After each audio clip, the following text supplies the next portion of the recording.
All right, let's see how this works. Oh, that's not a good look. What's up, everyone? I'm actually going to move this up. Oof. Move up the standing desk. Trying Streamlabs, not Streamlabs. Good God, StreamYard. Don't really like it so far, to be quite honest. Like the customization is like very limited. Like I can't play music in the background unless I'm literally using Chrome and it's on the same tab, or I have to do a full screen thing and some other shenanigans. I don't know. It's We'll try it. I don't know. A lot of other streamers like it. I do like that it's extremely simple to get like other content creators or guests on here.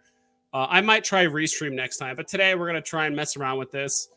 Um, I really don't like the fact that you can't like this angle actually doesn't look too bad for the most part, but I don't like how you can't even crop the camera. Like it's always wide camera as wide as possible. You can't crop it at all.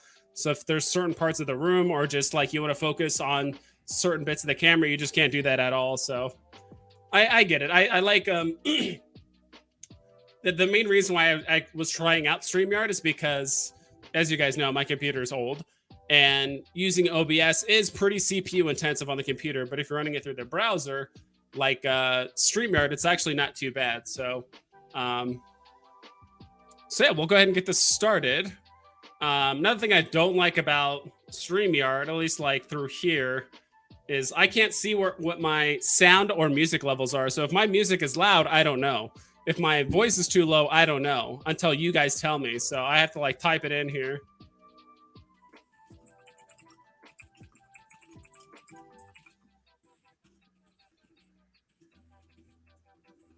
So just information like that is just you don't get any of that on StreamYard. Plus, you know, you have the fat watermark on the top right because I am plus the fat watermark that's happening in the top right because of, you know, I'm using the free version right now. But on that, we're gonna try this. No, I did not get lucky this morning. I think I might make a video talking about this, but I legitimately think that there's just some combination of either your internet slash your device slash your app, whatever it is, or like whatever software slash phone you have or whatever. Like, I really think some people just like cannot win drops. Like, I legitimately think that. Like, for me, I actually win blind box drops occasionally, collectible drops, but I have not won a collectible drop in forever, and I have never won a rebound ever on the app. So after going for probably about over 1,000 rebounds, like, and that's going for like, you know, at 4 minute, 5 minute, you know, 4 minute, 8 minute, 12 minute, you know, I go for multiple ones per drop. Okay, maybe not 1,000 rebounds, but I would easily say over 100, 150 rebounds. I've never gotten a rebound. And there are people that get multiple rebounds in one drop. So it's like, what's up with that? So, what's up? What's up, guys? So I'm trying something a bit different today. I'm trying StreamYard, as you can tell by the fat watermark in the top right. It's a little bit less computer intensive, so I've heard. I might try another streaming software next time called Restream, or it's like Stream.io or something like that. It's very similar to StreamYard, but I think it's a bit more customizable. Like StreamYard just seems like way like I think it's because I've used OBS for years and my computer's just getting too old to handle it. Too old to handle it, I think. So I'm trying different streaming software, but like the lack of customization on StreamYard is kind of is kind of bad. Like I can't even crop the camera to like shrink myself or move myself around at all. There's a lot of preset options. Like I will say like StreamYard is great for very like cheap PCs and or people that just like don't want to deal with all the overlays or all the pictures and customization. Like I can't show my, because you know how with my old streams I used to show like what my camera would show. I can't do that unless I have to close this, which then removes the music because now the music is tied to that window. I then have to stop sharing, add a new share screen. I can't share multiple screens at once. And then I have to go to window and then here. Like, I don't know. But I mean, it's just not what I'm used to. And then I have to do that. And then everything else is, grayed out for the most part. Like even if I make this full screen, I don't know, like it's something that I'm just trying today. I'm just trying for this stream, but so far I'm not a big fan of it. I might have to try a different one. I only tried this out because like it seems like 90% of the other Veve content creators like it, just for the ease of access of like streaming super easy. Plus like getting people on stream is super easy.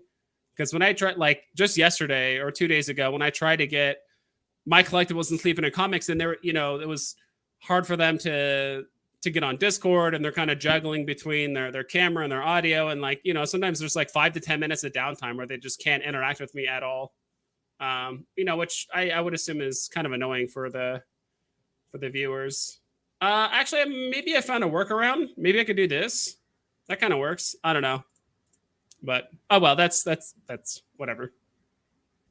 DeLorean Ecto 1 confirmed it will get driving back. I clipped the audios from the AMA. I heard that, Super Rush. I heard that. So that's a good call. I actually, when they started talking about driving and the DeLorean, and he was like kind of explaining, he's like, yeah. He's like, well, the driving on the Aston Martin, he's like, yeah, we have that for now. We're developing the technology to eventually bring it to the DeLorean. I was literally on the market. I had the DeLorean market page up as he was talking about it. I'm like, if he says the DeLorean's going to be drivable, I'm going to buy 3 of these like right now. And sure enough, he said it. So I bought 3. I couldn't get 2 because people were buying them up, but I bought 3 below or at around like 100 and resold them all for like 160 to 150. So I just took the profit and went on. And I forgot I could do this as well. Does this show it? Ooh, I don't like how it moves up my camera. That's kind of an obnoxious. Does it really move up my camera like that each time? Do I have to do it this way?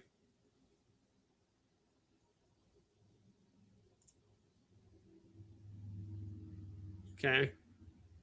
I don't know. I have to kind of like figure this out. What up, Vibes? What's up, dude? Because if it's going to like move up my camera each time, it's all about timing your rebound, what works for your device. My iPhone 7, it's like 1 second before.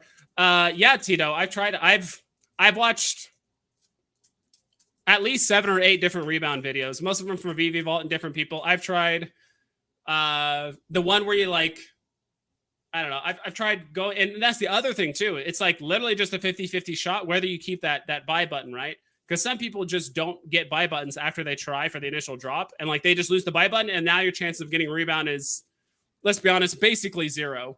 So it's like it seems random that some people keep the buy button, some don't. Some can go for rebounds. Like I've tried, I don't know. I've tried like metronome technique. I've tried timing technique. I've tried going in and out. I've tried using a world clock. I've tried doing a second before, during, or after. I've tried like literally everything you can think of. I've tried, the whole thing where I turn off literally everything else in my house except for just my phone. I've literally tried it all, and like nothing works. And I don't know why Veve doesn't have a 4-minute timer just on the app.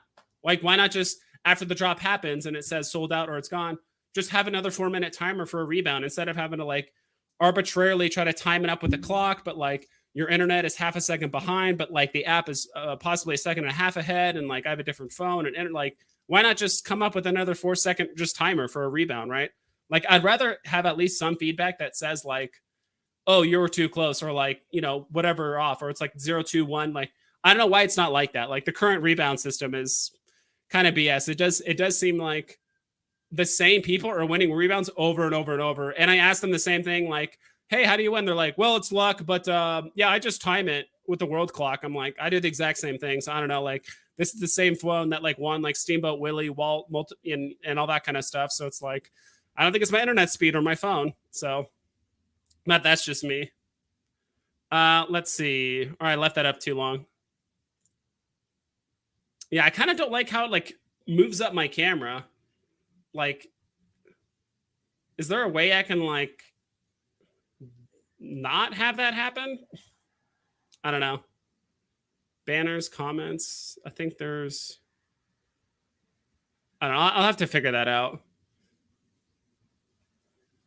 It's hard because like most people stream like this, right? my gosh.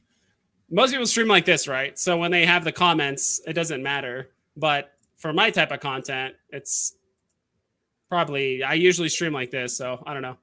AVV Vibes FOMO'd the F out of today and lost like 100 gems on that stupid comic. Had to cut my losses. I feel you, man. Like, I knew this comic was going to underperform. Like, yeah, first appearance of, I didn't even know who that was. Peggy, whatever. Like, it's not a top tier. Like, I'm honestly not investing in any comics unless it's actually top tier. Like, I think it's more, it's much more conclusive with comics because it's, I wouldn't say it's necessarily black and white, but it's probably one of the most black and white things we have on the app. It's like, all right, is it an FA and is it of a popular character? Okay, Peggy, whatever is, okay, she might be pushed in more recent MCU media, but it's like, how long is she going to have to be pushed by Marvel and how many stories and how many things is she going to have to do to overcome like Ghost Rider or Wolverine or Captain America or whatever? It's like, is she new? Cool. But it's like, I think some of these comics or some of these characters need more than just like, oh, it's a first appearance and now it's getting pushed now. That's just my take on it. And for comics, it's like very black and white. It's like, this is a popular comic. Cool. You buy it. If it's not, then whatever. Like, I didn't even bother looking in the market for the most recent one, but I feel like, man, I've done that before many times where I've like FOMO'd into a collectible or a comic and like, I'm a little too late. Now I'm like holding the bag. That's basically what I did with like the Ecto 1s and stuff like a while back. I'm still like in the negative. I bought those Ecto 1s for like 120. I got 2 Ecto 1s for like 120 because I'm trying to remember like what I bought them for, but I definitely like FOMO'd into them at some point and then it like hard crashed after. If you were to get a new PC, would you build one from the ground up or go pre-built? I don't know. I haven't really done a lot of research into between the two. Like my last 2 computers I've had, I've made them myself. But because of the mass amounts of like scalping that's been happening online, you can build your own, but you're like, it sounds like you're gonna have to pay anywhere between like a 30 to 80% premium because if you want to buy individual parts, you're gonna have to, everyone, you can't buy them from the store directly or like online. You basically have to like go to eBay or like basically buy from people third party, which is obnoxious. At least that's what I've heard. I haven't gone computer shopping. Like I would love to get a new PC, but in order for me to do the stuff I want to do, it's going to be quite a bit. And even then, there was a period of time from where I've heard that pre-builds were actually better, just because the price of like all the hardware, especially CPUs, GPUs, all that stuff, like just flew up in price. The pre-builds were already done and it's kind of set in stone in pricing, and they're already done. So I don't know, but my last like 2 or 3 computers I made I made myself. I didn't buy pre-builds because I think before the pandemic and everyone was like living at home and stuff. I mean, this whole scalping thing kind of happened around pandemic time roughly, and before it was like don't buy pre-builds because you're paying a premium for the labor and for the brand, and like usually like you can buy like a $1,000 pre-built computer, but if you just buy the parts and make it yourself, you could probably pay about 25% less, like roughly. Like you can make a $700 computer be as good as a $1,000 pre-build, but that seemed to kind of flip a bit just because the prices of all the hardware has just gone up so much. So, sup, dude, I'm back.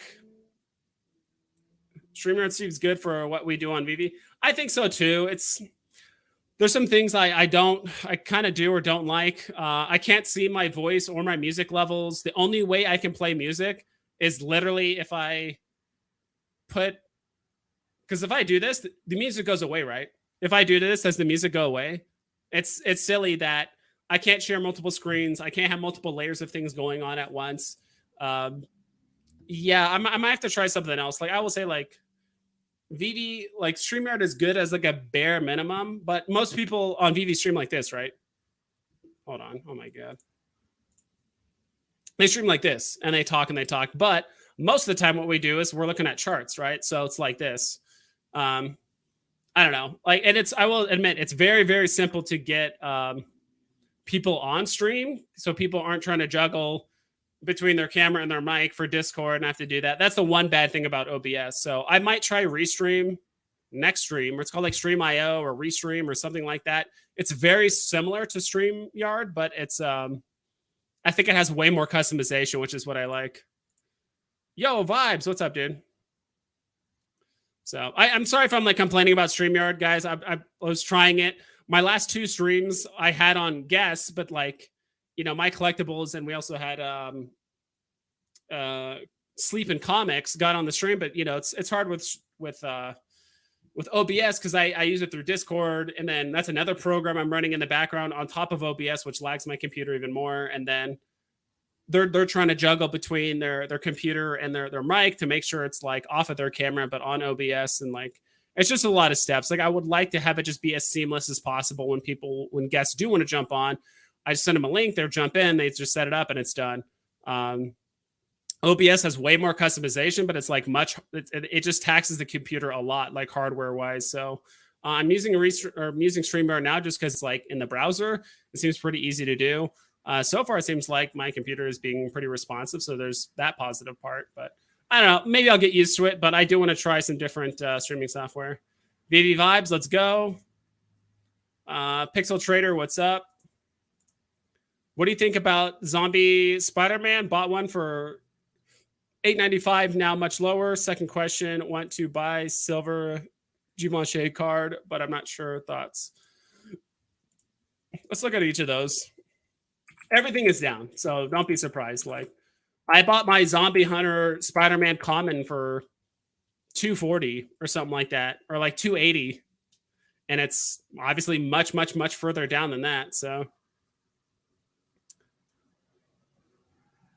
interesting how the ultra rare is almost like the same color as the rare. And that's the other thing too. Like if I want to play music or if I want to have music in the background, I have to use Google Chrome, which personally I've always used Firefox. Like I know there's a big divide of people care about between Firefox and Google Chrome, but I've always used Firefox. So now I have to use Chrome in order to use this. So you bought this one, you said? The ultra rare, I'm assuming. Yeah, it's down. Like everything is down right now. Like even my Zombie Hunter Spider-Man's down by like 50% from when I bought it. So I feel you, dude. Everything is down. You just got to wait it out, in my personal opinion. Unless I don't even know what you could trade for it if you did sell it. Like I would just hold on to it for the most part. Would you buy this silver Givenchy card? I don't even remember which one that is. The silver card. Is that the Amelia Earhart one? Amelia.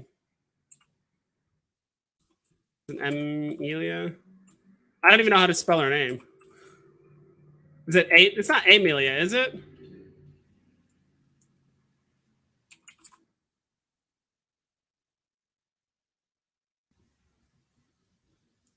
Okay, it's not picking it up. The silver card. I'm assuming you mean the Amelia Earhart. I haven't done a lot of research in those, to be quite honest. Like I'm pretty just bullish on the idea of just Disney, Marvel, DC, and I'm kind of open to the idea to other stuff. But right now, like if you're bullish on trying to sell stuff on OpenSea / Immutable X, that like I think those could do pretty well. But other than that, I would kind of rather buy other things. I could have sworn she was on the top gainers or top losers list as I was like looking at this. Let's see. And the music's not too. Can you guys even hear the music, by the way? Or is it too loud? Because that's the other thing. I can't even tell the levels of the music if it's like too loud or too low. Last thing I ever got from the store was Steamboat Willie on a 4-minute rebound and nothing since. I feel that diseases for dinner. Yeah. At least you're getting rebounds. Like it just sucks that it's like I just play the drop and that's it. Like I've never won a rebound. I've tried at least 10 different techniques. And it's not like I tried it once and I'm like, well, that doesn't work. Like I tried it for at least 3 to 4 drops and it didn't work. Then I move on to the next technique. If I ended up getting rebounds, it was Dream Hawaii. If I end up hitting rebounds, it's early, the 4 and 8 minute. Yeah, I assume it just gets harder as it goes on because there's less up, right?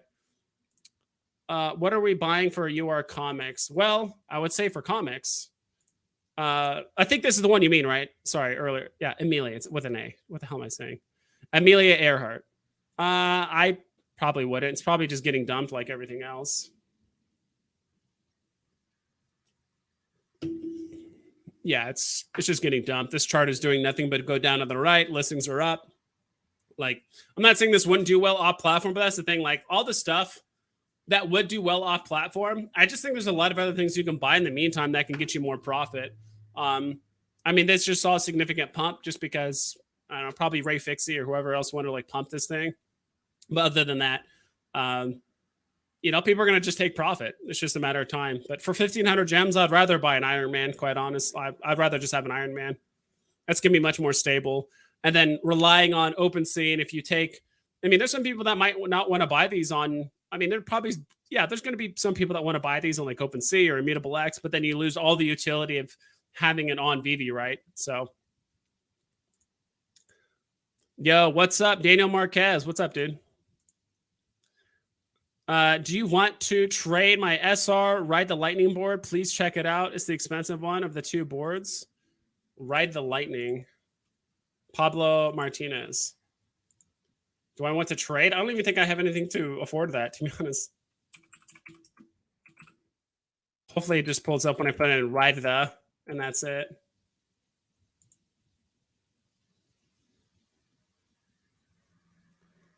Okay, so this one, you said it's the more expensive of the two. Only 20 for sale. This one was just so weird. Like, this one is so weird that they basically doubled the amount. Like, there was only 250, now there's another 250 because they kind of like messed up on people that said they got it but didn't. I don't know.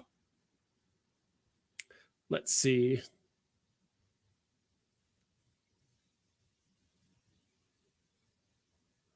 I'd trade. I'd probably not. At least not me personally. The listings are going down, like overall, for the most part. I feel like this is like a niche piece, in my personal opinion. Like, I'm sure there's some people out there that would love to get a Ride the Lightning thing. It's from Lincoln Designs. I'm sure there's some like Lincoln fans out there for skateboards and snowboards and stuff. Like, I don't even know what they do. Like, all they know is they do boards. That's all I know.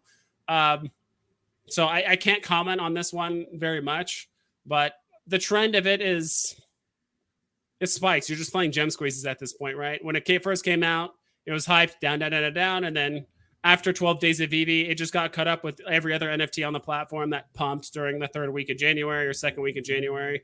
They started going down. So, yeah, not much. I don't really have much of an opinion on this. Like, it's 250 mints. I don't really have much. Like, it's hard to say. Like, it's with anywhere between 24 to 16 listings. All-time low of listings is 12. All-time high is, I don't even look at the first day, but it's like 26. It's like or 29, way too few listings to even like come up with an idea, at least in my opinion. Let's see. Do this.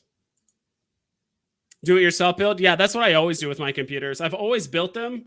The only thing I could see is it's going to eat into my budget very quickly, right? So if I did have enough money to buy like another computer or whatever, it would like, from what I've heard, I haven't looked at prices or anything recently, and plus it's like the hardware is just getting so good and or so expensive. It's I think my last two computers I made, like the first one I made was probably like $1,500, and I think this most recent one I made was probably like $1,200. So I'm sure I could probably still get a decent computer for that amount if I just did it again today. But there's just a premium on everything, so it's like, I don't know. It's kind of what I've heard. Comments. I bought a comic at $249 listed, but something happened. It didn't list, so it didn't sell. Now it's 70-ish on the UR for today's drop. Really, today's UR is 70 gems.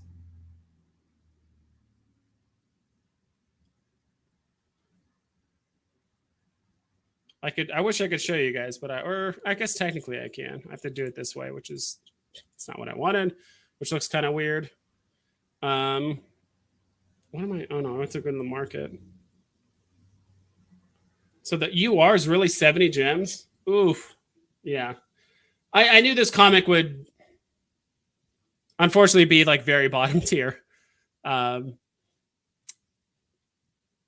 wonder what did Crypto and Comics say about this one? I would imagine they said, I feel like part of them would have said like, oh, hodl it because she's going to make an appearance in the What If series. She's already in the What If series. She's going to make an appearance in the next one.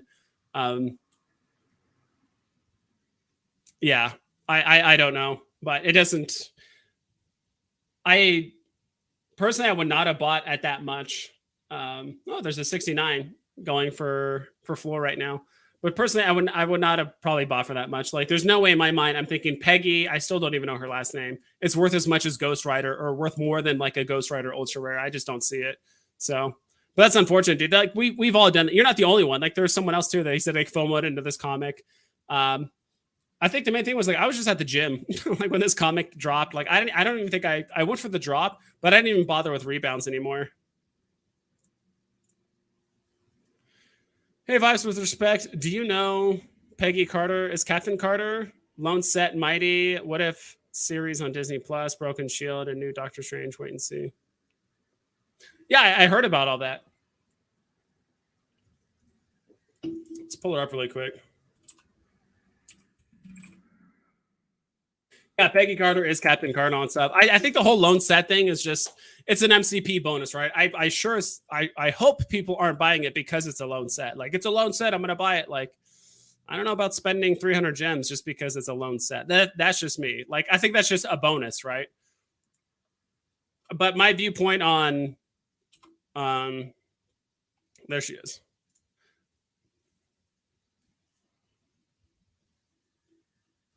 Sorry if I'm behind on chat. I'm gonna catch up here.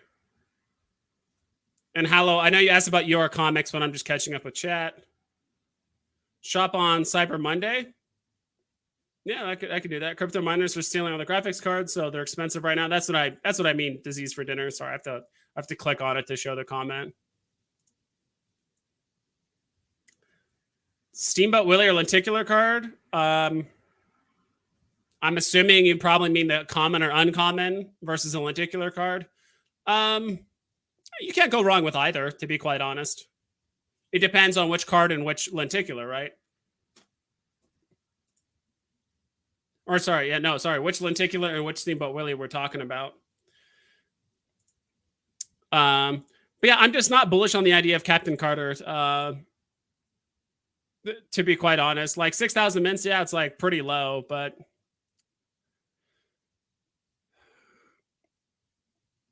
I mean, she's kind of just sitting back to where she was prior. I mean, she did a hard dip, but like she basically got saved by this comic / the whole FE chain. She basically got saved by that.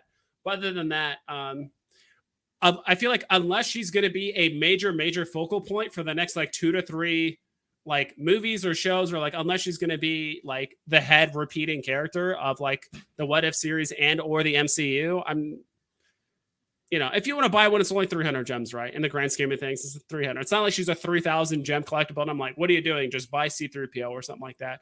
It's a bit different. Like, if you want to buy one and you're bullish on her, like, go for it. But for me, for this amount, I'd rather stack Ghost Spiders. I'd rather stack Steve Rogers. I'd rather stack. I could get a lenticular card for this much. I think you can grab a Daisy for almost 270 right now. Like, I'd rather grab that instead. Like, Daisy lenticular card has hit well above. Like, these are, let's be honest, like, this is not an artificial pump. This is a market pump, and this is not artificial either because she switched from an FE to or a CE to an FA. But it's like she's like, for the same amount, like she still hasn't even touched the numbers that Daisy has. Switch those around. Big Daisy. This is loading.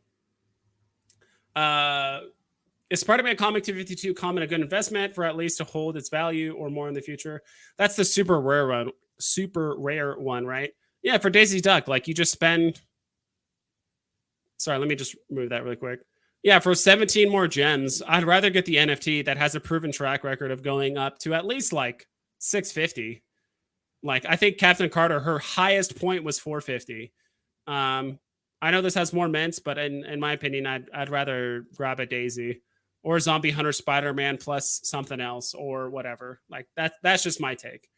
It's really hard to tell. A Spider-Man Comic 252, that thing is okay. It's a black suit, but it's also just like, in my personal opinion, I think it's just solely getting carried by the low mints, which some niche, I would say, some investors would want to buy that just because it's inexpensive and I think it's the first appearance of the black suit, right?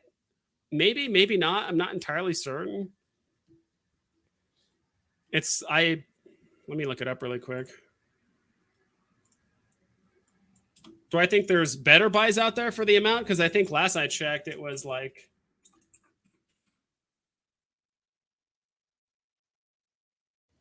So you said the common's almost $4,000. Honestly, like at this point, I would rather buy, like, if I wanted to stick with comics, I would either rather grab like secret rares, or where's that? I don't have any of this bookmarked. Everything's bookmarked on my Firefox web browser. So give me a sec here. Bookmarks.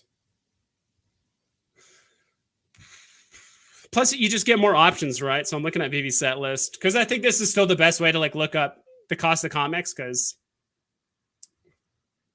I feel like this is a bit loud. Sorry. To like open this, turn this down.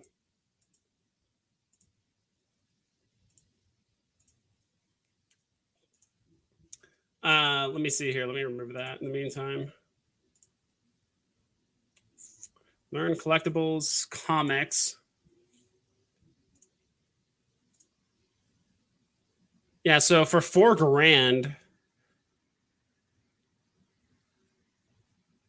I mean, only for a little bit more, or, you know, quote unquote, a little bit more. Here's the chart, or here's Veve set list. For literally an extra, like, what? Where is it? I just had it. Yeah, only for like what, 800 more gems. I know that's actually quite a bit more, but you can get a secret rare ultimate Fallout, which is pretty good. Secret rare Journey into Mystery. Let's try and find something a little bit closer. Yeah, you can get a secret rare Daredevil. Like, personally, I'd rather grab one of those. Because how many mints does this have? 425. Yeah, I mean, this says less mints. Or I personally, I think ultra rares are going to be making big moves in the near future. It's like, you can grab 4 ultra rares, or you can grab even more. I mean, there's still some solid ultra rares at the 700 range, right? Fantastic Four #1, Amazing Spider-Man #1, Ultimate Fallout #1, like all like very hard hitting, just comic book, just names. I don't know what I was gonna say IPs, but it's all the same shit. But like you can buy like 7 of these, and at least have the diversity to like, okay, I'm gonna sell one of these off because something's pumping or this is going there, like. But if you just buy Spider-Man 252, that's it. If it's up, it's up. If it's down, and at that point too, it's like, all right, when's the perfect point to sell? Because you're never going to catch it at the top or the bottom. Me personally, I kind of value a little bit more into diversity, right? And that's the other thing too. Are you going to do a long-term hold, short-term hold? Are you looking to flip it if Star Wars shows up or something else shows up? Like, that's kind of all the questions I have. Jawless, what's up? Hi, remember me? I have turned bald. Did you? Was that the one you were asking me if I like, why are you bald or something like that?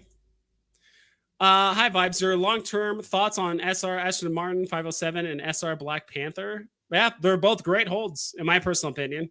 I don't know if it's worth it to like. Me personally, I wouldn't like sell your Todd for them. I wouldn't sell.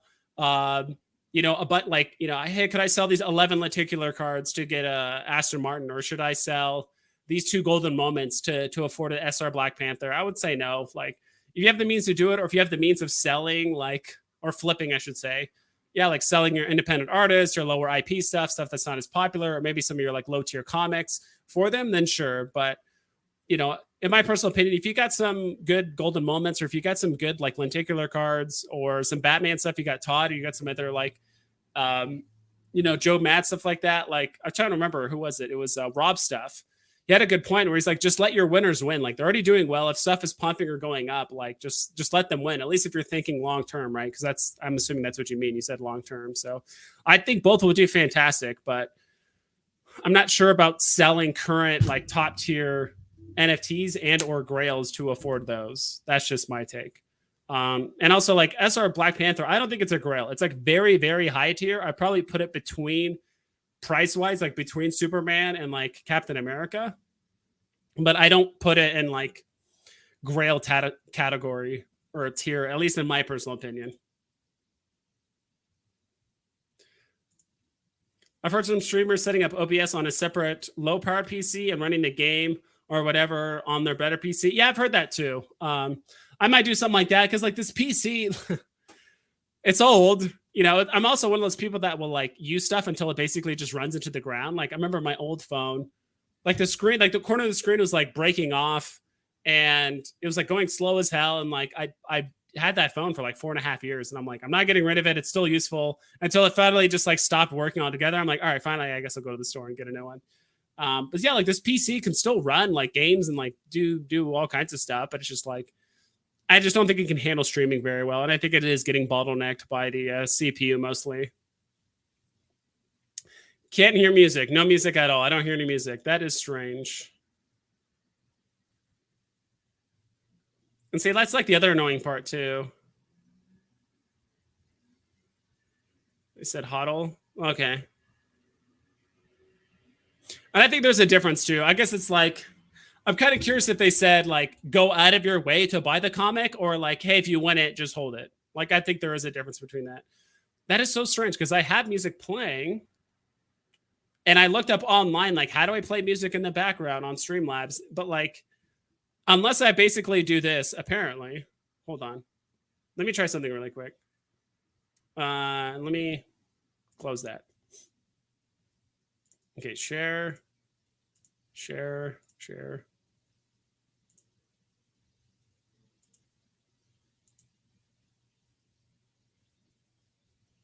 Hopefully this will do it. I mean, no, that's not right.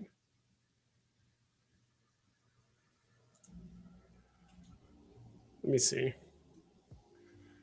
Can you guys still, and it says, be careful when sharing screen audio. If you have a guest, they'll hear themselves. So can you guys still not hear the music? Is it like too quiet?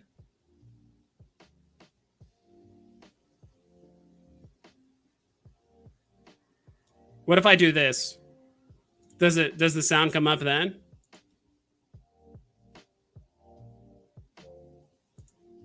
But when I switch back, does it turn off? Like this is just the stuff I'm trying to like figure out. I think just based off of that alone, like I probably won't use StreamYard anymore. I know Restream IO or something like that has something different. Let's see.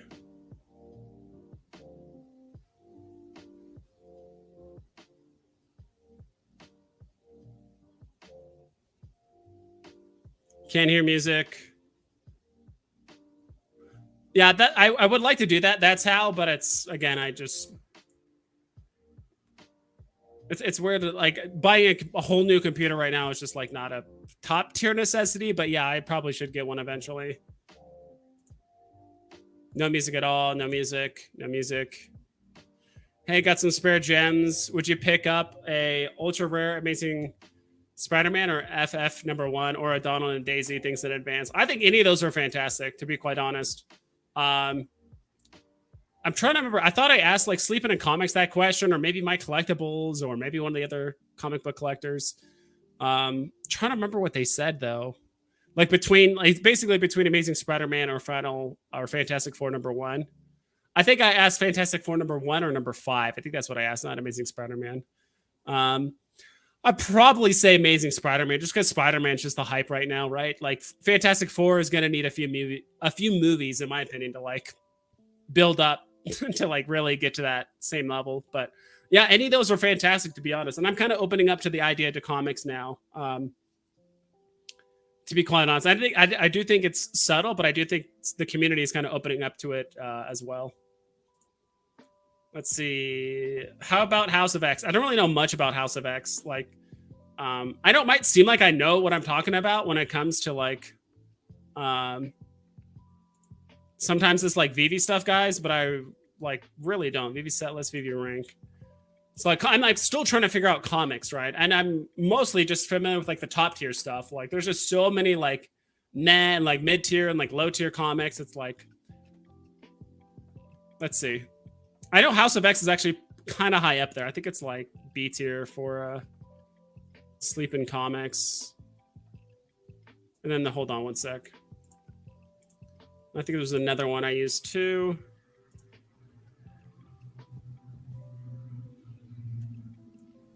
Yeah, I don't know. I heard like House of X is a sleeper, but I'm not entirely certain how true that is, to be quite honest.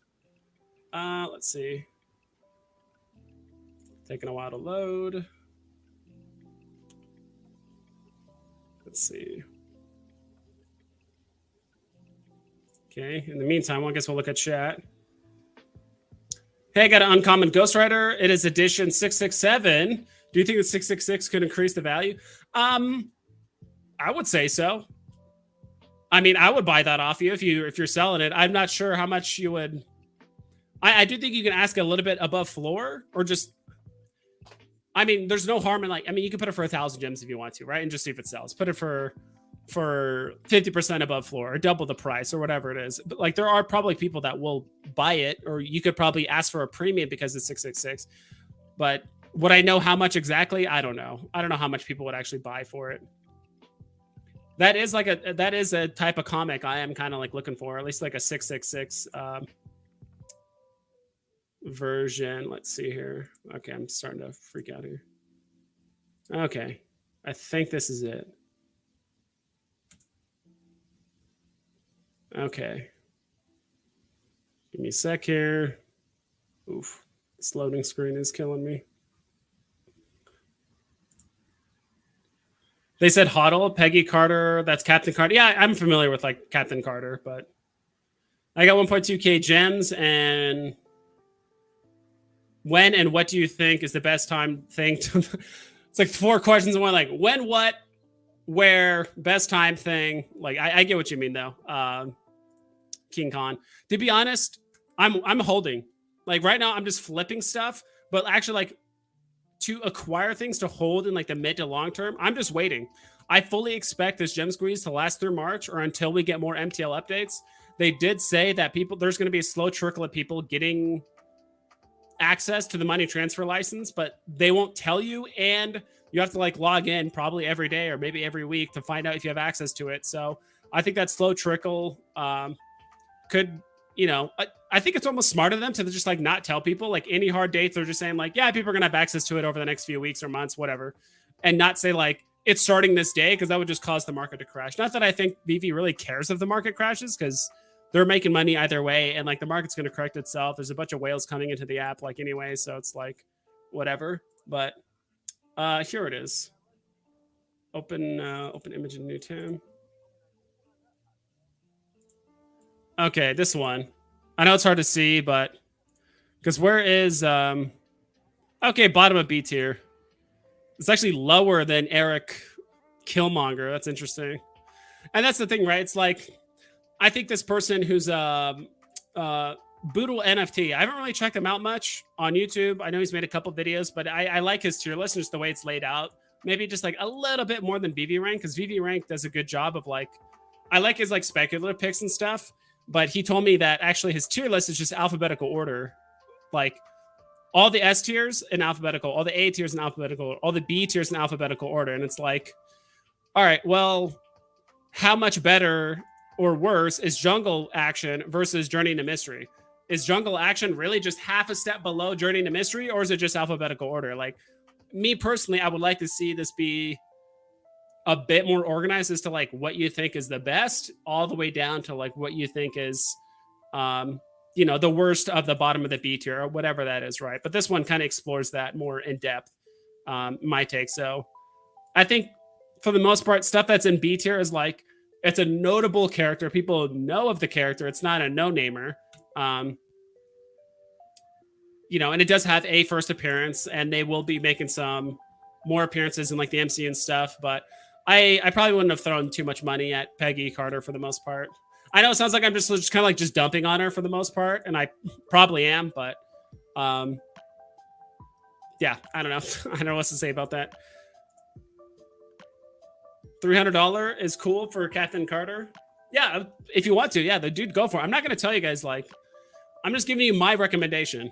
I do think there's other things that are better to buy, but it's not like, I don't think you're going to lose your money. It's not like let's say Peggy Carter. It's not like Captain Carter's going to like crash down to 90 gems and stay there forever, and you're going to like lose all your money. Like, it's an FA. It's going to have some appearances. It's Marvel. There's a potential gamification with Marvel Mighties and stuff. So it's like, yeah, it's going to do well eventually. But at least like the short and medium term, I do think there's better picks to have. That's it.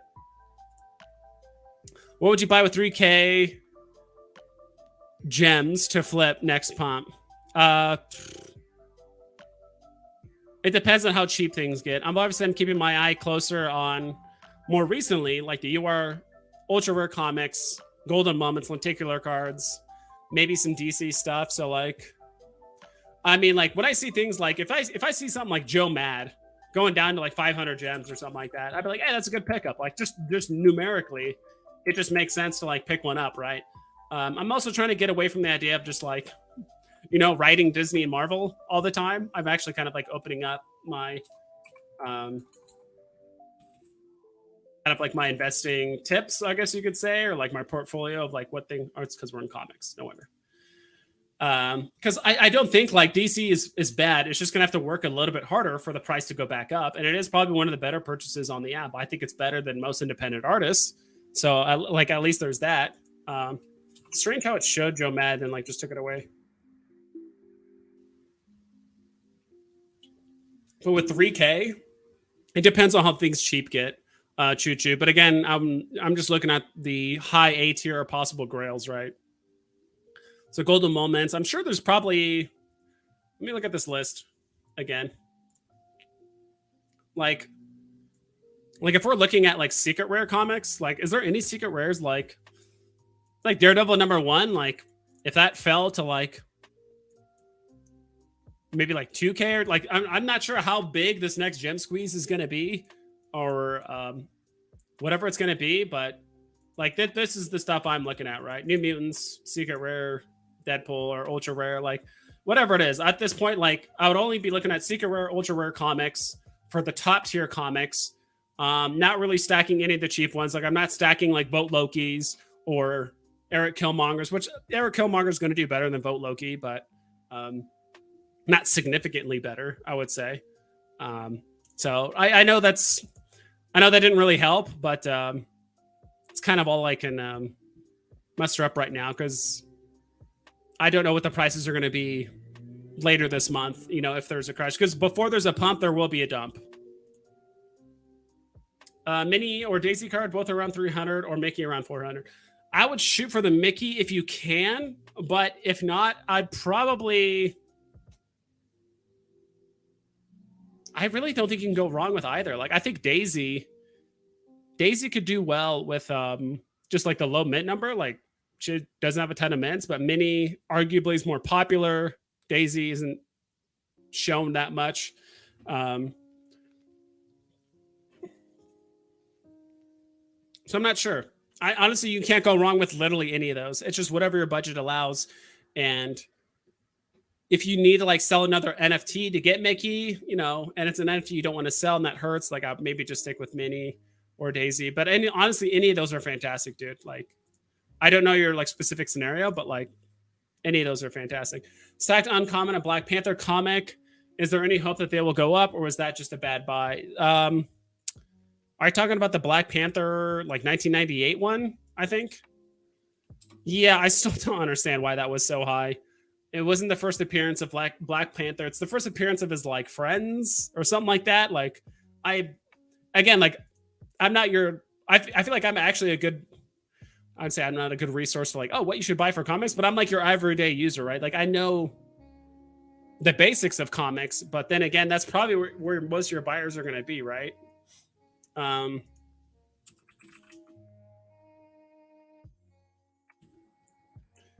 Black Panther. But other than that, like, how are you guys doing? Like, I would like my streams to be honest, a bit more casual and a little less, like number crunchy. Like, I understand, like that's kind of how I've set up the stream and stuff. But Black Panther, I don't know why it's not picking it. Is it not called Black Panther?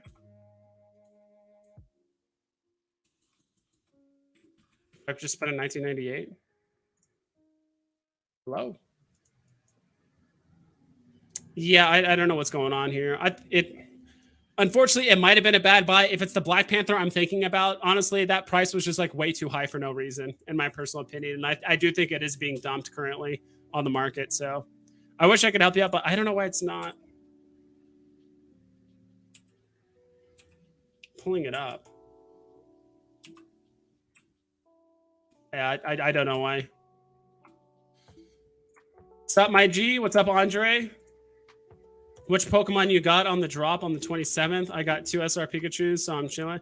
Bro, I got a got one of those common Mews. Common Mew. You know. It happens.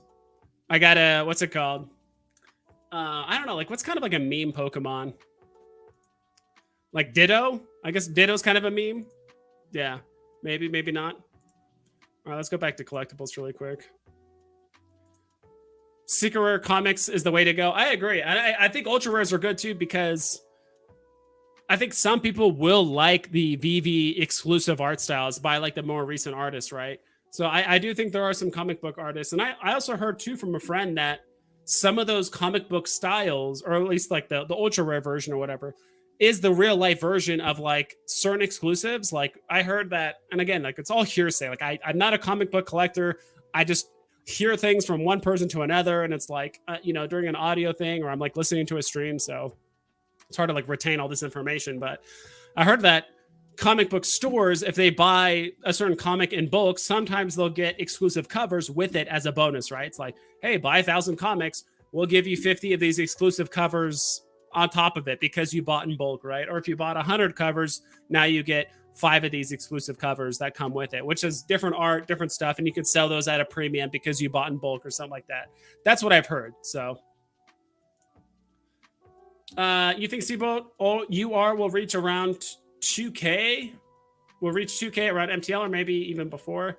I'm not sure. Like it's strange because like the way Veve's approaching it is like they're not announcing MTL. They like did like a soft announcement during the AMA and just said like, yeah, we're done with beta. We're done with beta, and people are going to have it over the next period of time. And we're not going to tell you whether you have it or not. So I think until either a lot of people on the app, because like I've never, other than the most recent MTL stuff, like I've never logged into my like omi.vv.me like account ever. And I bet you 99.8% of the people on the app haven't done that either.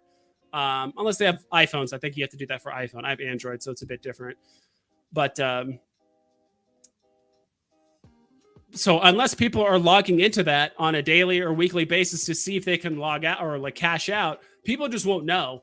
And I think until an article comes out from Veve saying, oh, by the way, we've been like slow releasing this MTL thing for the last month and a half, and none of you guys realize everyone on the app has MTL, by the way, like in case you guys didn't know. And then everyone's going to freak out and sell it. I completely picture it that way because unfortunately I do expect Veve to handle it that way as well. Like, unfortunately, I do expect them to like not give us the information, just kind of slow release it, just kind of keep it on the download and hopefully make sure the market doesn't crash. I don't know, maybe they will, maybe they won't. But if that's the case, Ultra Rare Steamboat Willie, I don't see it going like really below 2.5 or like 3K, but it could. Anything could happen. The people, when real money's involved, or if people want it on drop, or if people are just willingly able to take a loss, like some people just don't care. So I couldn't tell you exactly. But it probably like 2.5, maybe 3 at the lowest. I don't know why it's still saying. What do you think about buying box price? That's just one that's going to take forever to sell off because a lot of people have been stacking that. So that's gem for gem. It's probably pretty good, but it's just going to have to be very patient with it, in my honest opinion. I think I've kind of stopped recommending like stacking Groots and Storms because I feel like everyone kind of used to recommend that, and it was a good plan back in the day. But maybe it's like I'd rather just get comics, you know, like for the same price, you can actually get rare comics that give you more MCP and is in probably higher demand by the public because eventually, when they announce the full version of MCP, you'll be able to actually sell those to other people. Like when MCP comes out, like Groots aren't going to pump. Rare comics are going to pump. And I do think there's a lot of rare comics. Let's see here. For like group price range, right? Yeah, like even below. Like look here. So it hasn't updated the Peggy Carter thing, but like, yeah, like you can buy Vote Loki, Uncanny X-Men, Fantastic Four, Jungle Action. What the heck is this? Oh no, that's something different. Yeah, so you can buy Vote Loki, X-Men, Fantastic Four Annual, Jungle Action, and like the Peter Parker Spectacular Spider-Man. God, that's a mouthful. 131, all for around the price of Groot. I believe, because Groot is what? Maybe even higher too, right? I think Groot's. Where's Groot at? Like, I'd rather just get comics, in my honest opinion, like over Groot's at this point. Even the cheap ones, because eventually when MCP comes out, people are going to do this. People are going to come to this list and be like, "Oh my god, the new MCP is so good! I want to get points," and the cheapest way to do it is through rare comics. So what are they going to do? Start at the bottom and work their way up. And if you already own all the bottom ones, then you can be the middleman and just sell it to them. Can hear now, just really quiet. Yeah, very low. Oh, great. Hold on, because I want you guys to be able to hear it, but I also don't want to like blow out my own eardrums at the same time. Hopefully that's not too loud. I'm gonna turn it down. Can I just turn it? Did this turn it down for you guys?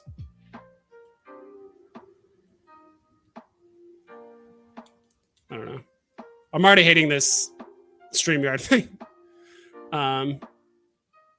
It's playing very low. Yeah. When you predict the next market pump, short or long term, it all revolves around MTL, in my opinion. The pump will happen. So when Veve announces MTL, or like they already kind of have, like Veve's just approaching it very weirdly for the most part. If they gave like a more formal announcement and said like, all right, MTL's going out to the public starting March 7th, then market will crash. Regardless, market will crash. But they kind of did like a soft release, and they're kind of not telling people that they're getting MTL. So I'm not exactly sure how that would like exactly pay out or play out. So it all revolves around MTL, my personal opinion. Hey, I just popped over from my collectible stream. What's up? And yeah, I was watching him earlier. He's having a lot of fun. He's really enjoying the whole giveaway thing and the streaming thing. I could tell, like, ever since I hosted him on my stream, God, like a month ago, and he was like, I've never tried streaming, and I got him on. He really enjoyed it. You know, interacting with chat. He loves that stuff. So good for him. It's soft, but the music is there. Yeah, I'll have to change it up. Q system comes soon. Otherwise, VV8 mooning. I don't think it's really revolving around the Q system. Like personally, I think it's more, again, just MTL. People just need to find a way to pull their cash out. But I do think that Q system will be a catalyst for a pump market.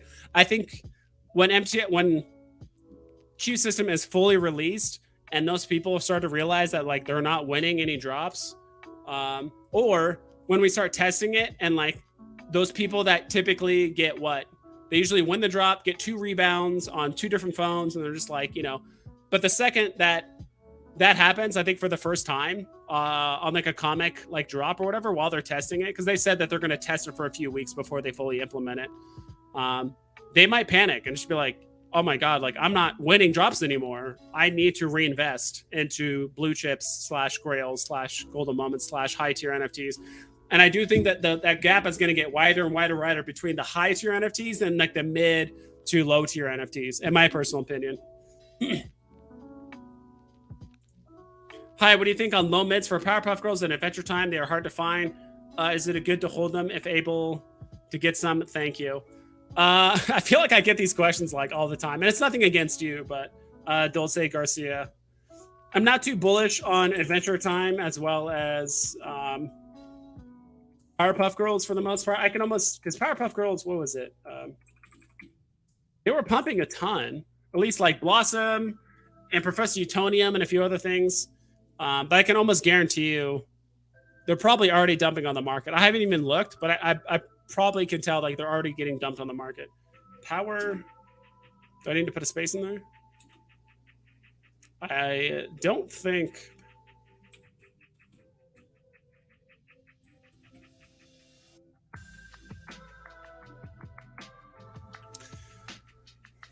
I don't think it's interacting, but it's working. It's just being really slow. I think it's because I'm running it through Chrome. Let's see. I mean, it's just as slow as usual, but I usually, if I put in Powerpuff Girls, there they are. So strange. So Professor Utonium's up. Bubbles is already down. I kind of figured, well, not by much, but yeah, she did pump up to, I think it was just a delisting because she was at 5,100 or 5,200, pumped up, or no, like 41, pumped up to 6K. Now she's back down to 5,100. Professor Utonium. I'm not a huge fan. Like, I'm much more in favor of popularity. How popular is the character versus the rarity, right? If I feel like if the character was more popular, the chart would not look like this. You know, listings started skyrocketing. You know, people started delisting. Listings are on the low side, but there's always more people to show up. You know, if this thing pumped to 3,500, listings would go up to here. They would go up to 28, 29, 30. Like, people would just want to take profit. So me personally, I focus way more on popularity.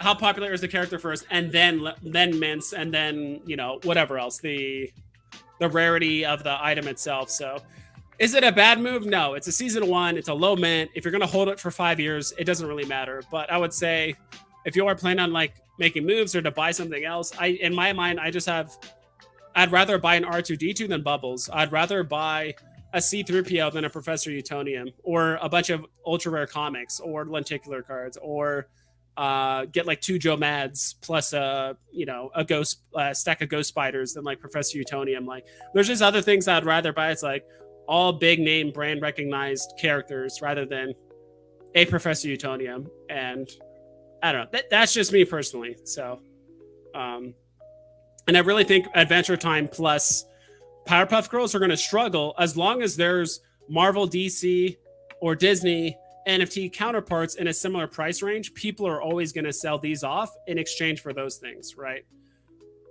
At least in my mind, that's the way I see it. And like, the only people that would probably like heavily invest in like Professor Utonium or like buy these up are like people that already have a bunch of Spider-Man or R2D2. Like, they already have what they want. Like, I just don't see people coming on the app with $5,000 being like, oh, I need Professor Utonium. They're gonna like buy other stuff first. That's the way I see it. Don't know what that means, Dulce. What up, man? Can you search what tier a comic is in the physical world? Not necessarily. I'm sure there is if you just Google like comic tier list. Nothing I know. But if you look up these, whoops, clicked on the wrong thing. Did not mean to do that. Well, whatever. Where is it? Let me close this. Well, let me close that. Cool. Something like this. Not Veve set list. I usually look at this. So, this is a tier list hosted by Sleepin' and Comics, and this is another tier list. I mean, I'll link this as well. Hopefully, you guys can see it. By Boodle NFT. So this is the closest thing I can come up with for like a tier list for comics. I believe in the AMA, they said once you have access to cash out, they'll send you an email. Cool. I didn't know that. Picked up 2 Towers of X, two Powers of X SRs with the thought of scarcity 250 mints plus low listings for under 2K. Did I play myself on those? Just concerned about actual desirability of those after I own them. Of course. You got to have the doubts after the fact, right? I really don't know. I mean, we can pull up that list again, right? And like, where is Powers of X? And again, I know these lists aren't the end all be all, which is why, like, if I had a third list, that would be ideal. I'm sure there is a third list out there that exists, but it's like, you can't just take one list and like, this is it, right? You kind of take the average of all of them. Powers of X. I think it's like down here, right? So what's Powers of X?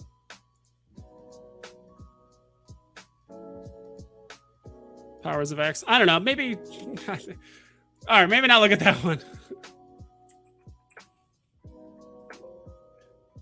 Okay, so it's Powers of X, secret rare, and you said you paid what? How much for them? I think you low listings for under 2K. I don't know, like maybe the low listing. I have heard some people say that Powers of X is kind of a sleeper. Continuous House of X story.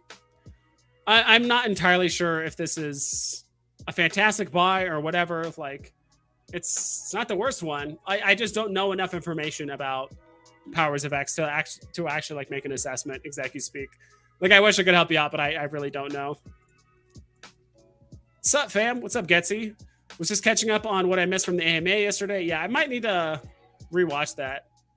Disease for Dinner, Drivable DeLoreans. What's up, brother? What's up, Valenini? Edward Garcia, Ghostbusters, low mints are hard to find too. Very good pickups if found. Ghostbuster low. Are you talking about the Ecto 1? I'm assuming Edward Garcia. I know what you mean by Ghostbusters. That Cat Bronson is easy flips. Yeah, it's a little too risky for my blood.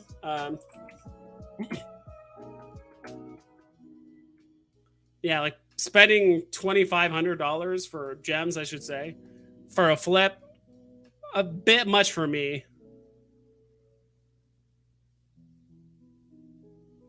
Yeah, it would have been really nice, right? Getting it down here and then kind of building the hype, right? And it's only 2.5% fee too, so you can make some good profits. I don't know. I'm sure you could. It's just a little bit too rich for me. Goes from 2.5 to 3.5K every other day. Yeah, I mean, that trend's only been happening for what, 3 days now? Who knows how much longer that's going to last? It could start bottoming out. It could start pumping and stay up. Who knows? But I think it's just too short of a history to really like make that trend. Kind of seen the same thing here, but that's just my take. Is Rail Tales of Suspense 77 worth buying, or should I get something else? If so, what do you recommend? Tales of Suspense 77. What the hell is that? Peggy Carter. Oh, that's the new one. Worth buying, or should I get something else?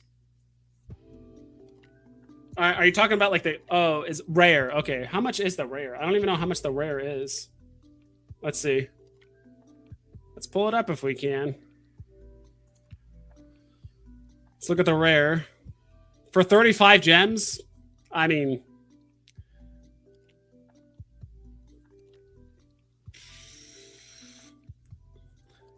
you might be better off getting like the uncommon Ghost Rider, because I think that's how much that is. I mean, it's even cheaper than that. 64. It's actually has a pretty thin wall too. Me personally, I'd rather just get the uncommon like Ghost Rider. Like it's pretty. Well, it's not the wall isn't as thin as like the rare or anything like that, and the rare is jumps up to 60 gems. That's just me personally. I'm sure there's other better buys out there for 35 gems. I just don't know them all on the top of my head, but I do think gem for gem, probably some of the best one of the best comics on the app right now is Ghost Rider or the Marvel Spotlight. Like, I think that's going to perform better than Rare, Peggy, in my opinion. Again, I'm not the comic guru guy. I only like the last week actually started caring about. I would say started caring about comics, but actually started doing a bit more research. Bad buy, not first appearance. Yeah, I never really cared for the Black Panther comic. I don't know why it pumped so much. Ghost Rider to the Moon, or was it short-lived pump? Still near all-time high, 10 common stack. Yeah, dude, Braden, just hold him, dude. Hell yeah. I do think that the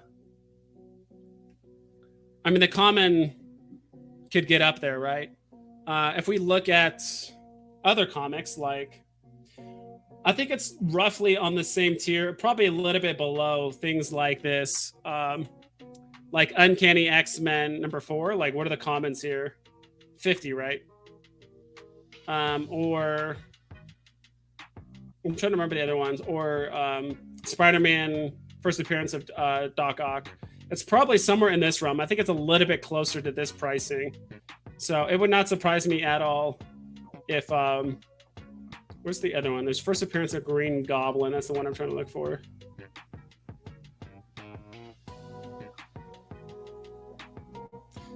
You guys ever notice sometimes too that sometimes when you're scrolling through comics like this, it'll show like a double of a comic, and like it just a certain one just like won't show at all. Yeah, so I think it's somewhere in between where this comic is and then where those other two are that I've shown you, because I think a lot of tier lists put it in that same region that I've seen. So I really think Ghost Rider could probably push probably closer to 40 gems than where it's at now, which I think is like low 30s or something. I love the content. Got you in the background while I'm editing. If I ever miss a stream, I'll listen to later while I'm stocking shelves. LMAO. Hell yeah, Dizzy for dinner. Hell yeah. What's up, my G? Andre again. What's your top 3 decon collectibles? Probably Dragon Girl, XL Ape, and then some of the 2D art. I don't remember all of them off the top of my head. There's some decent ones in there. I mean, I could check really quick. Hamoon is finally following me. Look at that. I appreciate it, dude. Let's see. Where's Decon? I'll show it here in a sec. Decon. All right, let's pull this up. Oh,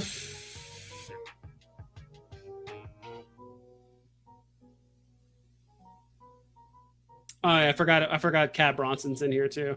I couldn't tell you. So probably like Cat Bronson, any of the apes.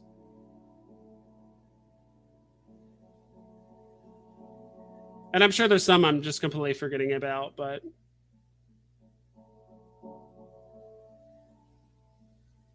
and like maybe some of the 2D art, because we don't have a ton of that. Eve Ink Stories is kind of cool, but I feel like there's going to be a big dump on her soon because she's already exhausted her utility for physical stuff. So like, some people might sell her off.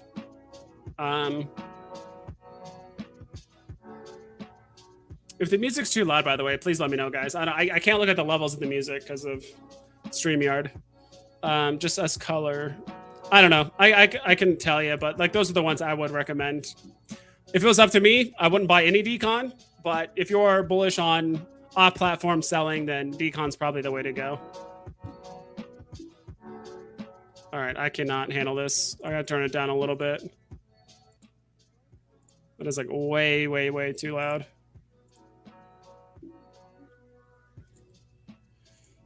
Press prediction for Goofy in 4 to 5 months. I have no clue, dude.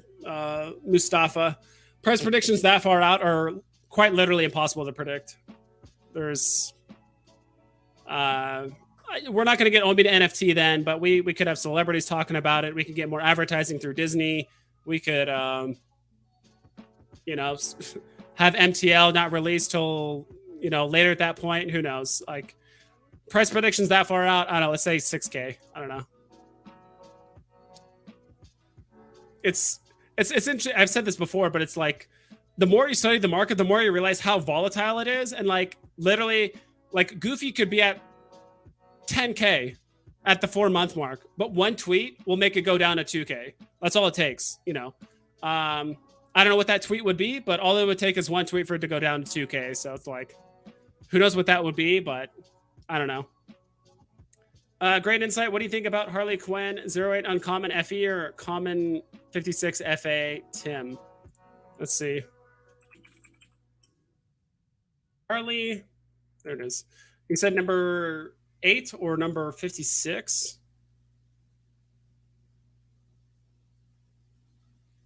So FA or number 8? I'll just stick with the FA. It's just, I think it's personally, I would stick with the FA. It's just, it's mostly a move on the tag, but if you can afford the Harley Quinn Bruce Timm, then yeah, go for that. But if you can't, or you're gonna have to sell off a lot of stuff to like get up to Bruce Timm, you have to like sell 3 or 4 NFTs. Maybe just go for the Babs version of it. Yeah, I mean they both peaked at around the same point, but I think given the certain market, I do think like FA Harley Quinn would hit that upper limit of above 1,000 before Babs Tar would, at least in my opinion.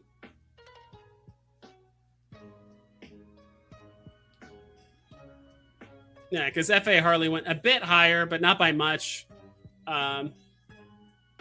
This does have less listings or like less editions overall. I don't know. I think it's legitimately a coin flip. I just favor the FA portion personally. Sorry, I was labeled Jungle Action number 6. All good. Keep the stream loose. I like your style. Appreciate that. That's how. Yeah, so the Jungle Action one, you know, Eric Killmonger. I don't know what you bought those at. I would have to like scroll up and like look at the question, but loving the Ghost Rider you are. Wish I could have picked up a few more. Yeah, dude, it's a great one. I bought Sarah, I bought 6 of them, traded 1, sold 1, and I still have 4 left. So I sold off everything I was profiting off of and just waiting for a gem squeeze to buy back some of it. That's a legitimate strategy, Nogi All-Star. I know some other content creators are doing something similar as well. If you want to buy Mickey Lint, let me know. I'm trying to sell Mint 4718.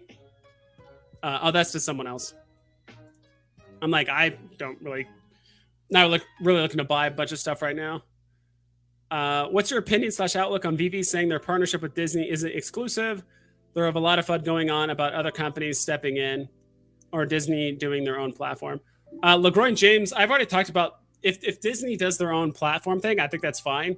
I think they would miss out on a lot of opportunity as well as money if they don't let the Veve NFTs at least go on that platform or anything like that. That's just me personally. And if they do NFTs on other platforms, I mean, we're still the first, right? We're still the first ones minted on like the Ethereum blockchain. We're still the first ones, the first genuine first appearances of a lot of stuff. So, and as of right now, it doesn't seem like other NFT platforms are doing like the super 3D exclusive stuff that like Veve's doing. I don't know if Recur is. Honestly, I've done very little to no research on Recur, so they could be doing something similar. But from what it sounds like, it's mostly going to be like 2D art stuff. But again, I could be wrong. I don't know. But I'm not too worried about it. And again, even if that stuff does happen, it's years and years and years in the future. And I do feel like Disney is kind of doing a play test of NFTs as well as, you know, metaverse stuff through Veve just to kind of see how it all plays out. So that's probably their prerogative on figuring that out, because they are going to do their own thing, right? When you look up Disney Plus, they've also done some other things where it's like just strictly about Disney. So I'm not worried about it at all. And I do think Veve would miss out on a lot of opportunity if they didn't at least allow Veve NFTs on their platform or some sort of interoperability between the two platforms of some kind. And regardless, the first minted or printed or done NFT, whatever, of Walt is still on Veve. So Walt, Mickey, all that stuff is still Veve's first. Will there be value on the Disney side of things when they do their own Walt or their own Mickey? Like, sure, but if they do, who knows? I just logged in to see I can cash out and no dice. Yeah, I think that's how it is for most people. Palace, what's up, dude? Jerry, what's up? Sounds good. Cannot wait till we can get Veve on PC. And get Veve on PC. My eyes need a break. Yeah, dude. Like looking on my phone and stuff, and like the navigation, like trying to snipe comics is one of the biggest headaches on the app. Like, not only do you have to like click on the market listing and then also scroll down and then click buy and then click the thing in the middle. It's like, it's a headache. I hate sniping comics for that literal reason alone. Stacking Groot's of anticipation of I Am Groot and Guardians of the Galaxy Christmas special later this year. Patience will pay off. Yeah, they'll all pay off eventually. I do think, I guess what I'm saying is in the meantime, like between now and like 9 months from now, I do think there's better plays to be made if you're going to invest like, let's say 300 gems or 400 or 500 gems in Groots. That's just me. But yeah, you can't go wrong with Groot either, right? Christian J. Q system will only be half of all the drops. They announced an AMA. Will only be half of all drops. So are people still going to be able to like snipe the other half, or is that other half just for MCP points? Like, maybe I overheard that. I'll be quite honest. When they started interviewing that guy at the very beginning of the AMA, I took a nap. Like, they started talking about it and I was exhausted. I was like, you know what? They're going to just talk about his NFTs. They're going to come to the platform. Like, I'm going to take a nap and I'm going to wake up when like the actual Veve announcements happen. So honestly, I did that. I took a nap. So I might have missed that. But if Q system is only for half of the drops, then like where are the other half of the drops going? That's my question. But Jake the Dog is the FA dog, bro. Oh God, that's a damn meme. Yeah, I think people really stretch their imagination about stuff, right? Oh, it's the first dog, or it's the first superhero that's above 6 foot, or it's the first like character with red hair. Like, who cares? Like, I don't know. Like, I get what you mean. Is Jake the Dog pump group still active? I have no idea. Jake the Doge, I have no idea. Do you think I should sell my 3137 common Spider-Man FA for 720? Spider-Man, so that's the common Spider-Man. Krusty Krab pizza. It depends on how much you bought it for. I mean, if you got it on drop and you want to sell it, I would say make sure you're going to something Krusty Krab and not just selling it just for the sake of selling it, right? Unless you're like, who was it? Nogi All-Star, which I might start doing if almost my entire vault is in the negative, except for a very small handful of NFTs. So selling those off just to get gems and like rebuy later. I do think there's going to be another significant dip before we see a pump that is going to be done, and it's all revolving around MTL. But that's just my take. Jake the Doge, yes sir. Thoughts on highest mint comics? Notice you can filter by that, and some comics have higher than floor prices at the highest listed mints. It's hard to say. Like me personally, unless it's the absolute highest mint or like second to highest, I probably wouldn't pay a premium for it. It's just like meh. Maybe if it was like 2,900 and like 99, or I guess technically, yeah, it could go up that high. It was like 2,900 or 29,900 and like 90 something, maybe, but that is so subjective. It's just based off on the buyer, right? But if you do have like the actual highest mint, I do think you should ask for a premium for that. Where do you think Green Goblin is going? Paid 520 for one last night. Oh, he's going up. I think like all the villains, it's an FA Green Goblin. Like, even though, okay, Herditor, it's a Marvel Mighty, which I know some people love, some people hate. I've learned to like not mind it. I used to hate it, but I've learned to like not mind it. I just really hope they don't make Wolverine and like Hulk and Thor like all Marvel Mighties. I'm like, good God, like, please don't. Make actual like 3D collectibles. But if they do it, they do it. Then it's a plan by Marvel, right, to actually have a lot of the FAs, at least the significant FAs, actually be Marvel Mighties. So I think Green Goblin's just going to go up. I think you're going to have to wait. It's going to go down a bit more between now and MTL or whenever they announce that, but there will be a pump. A lot of people just need to just chill and wait. A lot of movement's going to... I do think this month might be a bit rough for drops as well as just the market. But after that, hopefully MTL's fully rolled out or whatever's going on with it. Then the market can recover. Also, House of X Uncommon cover is super nice and drawn by Joe Mad. Oh, that's cool. I didn't know that. Drawn by Joe Mad. It's interesting how some, and I guess it just makes sense. Some comic artists work with both Marvel and DC. It's, I don't know why I thought like they only work with one or the other. Unless they had some sort of like contract or something. Yesterday, I randomly opened the app and saw the DeLorean was pumped. I was able to catch the peak and sell one off of one of my dupes. I'll buy it back and then sell it again when it comes drivable. Yeah, pretty much. It pumped because AMA announced that it was drivable, or it was going to be drivable eventually. Hamoon, what's up? I had no idea there was a pump group for Jake. Sold a lot of Jake BMO in the day before the marketplace opened. Was a nice stream of money since they were region locked. Oh, that's cool. Hell yeah. Best deal by far, the animated Black Panther Ultra Rare. Let's look that up really quick. Hopefully this will work. Black Panther. Come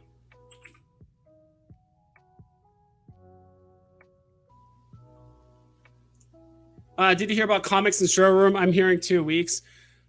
A friend told me 2 to 6 weeks, but then I heard 2 weeks, but then I heard a month. Like, I don't know.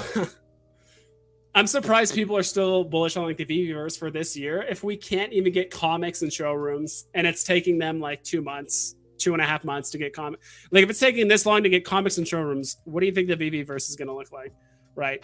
Like, and I'm not trying to shit on the Veveverse, but it's like, I think people are a little bit too optimistic about the Veveverse like this year. Like they think there's going to be this crazy VR thing. And it's like, I don't think so.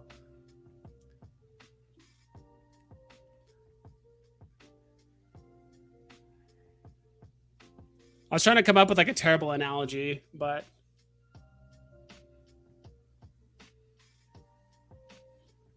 I don't know. Let's see. What are we saying? Ultra rare. Ultra rare. Down here. For 410? I could have sworn it was like low 300s at one point. Maybe not. It's like high 300s. It's a pretty good buy at this point. I do like the ultra rare a bit more than the secret rare. I'm not a huge fan of the slashing animation, to be quite honest. If there was like sound involved, that'd be cool. Like some like vibranium sound, or like he's like grunting, like or something like that. But with like no sound, it's whatever. My favorite is the ultra rare and the uncommon. I love the stance of the common of him. Like looks like he's falling or he's like pouncing on something. I really like that that animation like a ton, or like that stance pose, I guess, a ton. I mean, the others look cool as well, but yeah, I would say Black Panther ultra rare. Buying, or I know it's not uncommon, but buying at this point is probably not bad. I think it's a pretty good pickup. I haven't seen any posts from them since Christmas, but they're all over our main feed. Okay. What's up? Sell Joker FA, bought at 400 or hold long term. Where is he at right now? He's probably still hovering. He was at 1,000, but I was like, he's hovering at 865. What would you want for it though, Hamoon? Do you think it's going to go lower because the market's going to dip again, and you'd rather just sell it now and then like either rebuy it or just get something else? You would have to like, I don't know, like you could get for 865, you can get ultra rare comics and stuff. Yeah, for like 870, 865, or I guess technically you'd get like 840, 830 after taxes. So not even that much. I think it'd be like 850. Yeah, I'm just trying to think like what else would you buy, right? Or are you just trying to add to your stack of gems and you're just kind of waiting for the gem, like another gem squeeze to happen because of MTL, right? Kind of curious your thought process, or like why would you want to sell now? I'm just curious about that. I'm not judging, just curious why you would want to sell now. Particular cards are not getting a lot of respect at the moment. It is worth less. Is it worth selling them now for some UR/SR comics? I would say no. I'd keep them. I'd say just let your winners win. Just that's something I learned from Rob stuff. Like those are good cards. I know they're down a bit, but it's if you're doing way too much like selling of like, oh, this is at the bottom, but this is better, and then odds are you buy that ultra rare comic, and then all of a sudden now it's not producing as much and it's down, and then now you're selling that for something else. So it's like a bit too much movement. Chris R. Pawn. I always have trouble saying your name. Chris R. Pawn. Or is it just like Chris Arpin? Is it Chris Arpin? Yeah, but I would just hold on to the cards, personally. I'd love to see metadata on our Disney stuff, just to be comfortable knowing it is documented. That would be nice. I agree. Half of drops are still as they are now. Half will be Q. Interesting. So can you only pick one or the other, or do you like queue up on one side and then you can play the drop on the other? I had no idea. Like, I would love to hear if anyone has, if you have that timestamp, Braden, of when they announced that or when they actually said that in the AMA. I would love to hear it. First superhero over 6 foot, FA. Yeah, dude, people are going to make up anything to get like, dude, this is the first superhero that wore purple or wore black or wore yellow. Like, you got to, this is big, What up, Getsy? Vibes, what are your thoughts on RC mode coming back to the common DeLorean soon? I think it's cool. Still, like, I mean, I bought a DeLorean at 100 and I basically just flipped it for 150, or like I sold one at 160 and the other two at 150. So I just took my profit and ran. They're going to go back down in price. They're going to be a gem squeeze like every other NFT. So when that happens, so I'm just going to buy it then. If I was really bullish on it, I'll probably just buy it then. But I think it's cool. I heard they had it. They did have it back then, but they got rid of it because it wasn't fully ready or whatever. Not entirely sure, but someone said we're going to see Star Wars characters first as Marvel Mighties. I really hope not, because it just doesn't make sense, because Marvel Mighties is for Marvel, not Star Wars. But if we just get basically Funko Pop versions of, Baby Yoda and then Mando and Boba Fett, that'd be sad. That would be a sad day, disease for dinner. Um, but unlikely. Some people are speculating about May the 4th. I mean, that is a little over 4 weeks away at this point, or it's basically 4 weeks away. I know Dino is definitely liquidating a lot of stuff to probably get May the 4th. So yes to rebuy later. Sorry, I know I'm kind of hopping ahead. Yes to rebuy later. Save gems for MTL. I would say, sure, why not? I don't see it going up from here, to be quite honest. I don't see it going up. Like, let's actually look at the Joker. Should actually pull up the chart. That'd be helpful. I don't see it going up from here, to be quite honest. And it's actually at a pretty good level. I do think this thing could, if it really wanted to, it could retrace down to like 600 if it really wanted to. So yeah, I mean, worst case scenario is you sell it and it goes up and you just get something else. Like, obviously, I would imagine that FA Joker doesn't mean that much to you if you're willing to sell it. That's my take, right? And everyone wishes they sold it back here, of course. Or back during these few days, everyone wishes they sold it back then, but it is what it is. See that? I sold 3 sets of Black Panther, all for profit within 48 hours of drop. Super happy with the profits. Yep. That's what I do. Like, I'm investing mostly. I'm going to start investing more in UR Comics. Still more Disney, more Marvel, maybe a DC here and there. But yeah, I'm just using, to be quite honest, most drops as just a tool to get profit, to get more of the things I want. Like, not everything's going to be a home run. And that's the thing. Like, I feel like people are already picking corners, right? Like, I've already picked that corner. I watched Veve Vision on Dino's stream, and Ben, I think he's the guy that's usually on like the bottom of the screen, the guy who always does this, like starts doing his like arm dances and stuff. I liked watching those guys. I haven't watched them that much recently just because I've been busy, but I liked watching them a lot when I like first got on Veve. Ben's like really bullish on like independent artists and like low mint stuff. Like, people are already kind of picking their corners, right? And it's good because we need people to flip stuff, right? If there's an independent artist thing, and let's say I win the drop, I can flip it for profit and I'm keeping the price low. If literally everyone, and like some people are upset about flippers or paper handlers or whatever it is, like, we need flippers on the market because, like, legitimately, if everyone was a hodler or if everyone was a collector, everyone that would win it on the drop, nobody would sell. Or like maybe only 10% of the people would sell, and then people that would buy it up would just hold it forever. And then it's like, now everything is super expensive and nobody can buy anything because everyone's just hodling everything, right? And the market would look very different. So you do need flippers on the market. You do need people that want to sell their stuff, right? Like, they need each other. So, and we don't have every collector on the platform. So because we have flippers, they're actually keeping the prices relatively low. I agree with what you said about Veveverse. If Facebook is, I was going to say, I thought that said mutilating theirs with billions of dollars spent. I don't know how ours is going to be, especially this year. Yeah, I see it just being a glorified VR chat, to be quite honest, at most. I really think the first iteration is just, you're going to be able to look at your vault in VR, and maybe you can invite someone else to like come watch it, but that's it. I legitimately think that's going to be it. And that's not going to be for a while until we can actually like interact with other people, like in a meaningful manner, interact with other people or NFTs and stuff like that. Is Ben Riley a good buy right now? I would say so. I've been saying this for a while. Ben Riley is could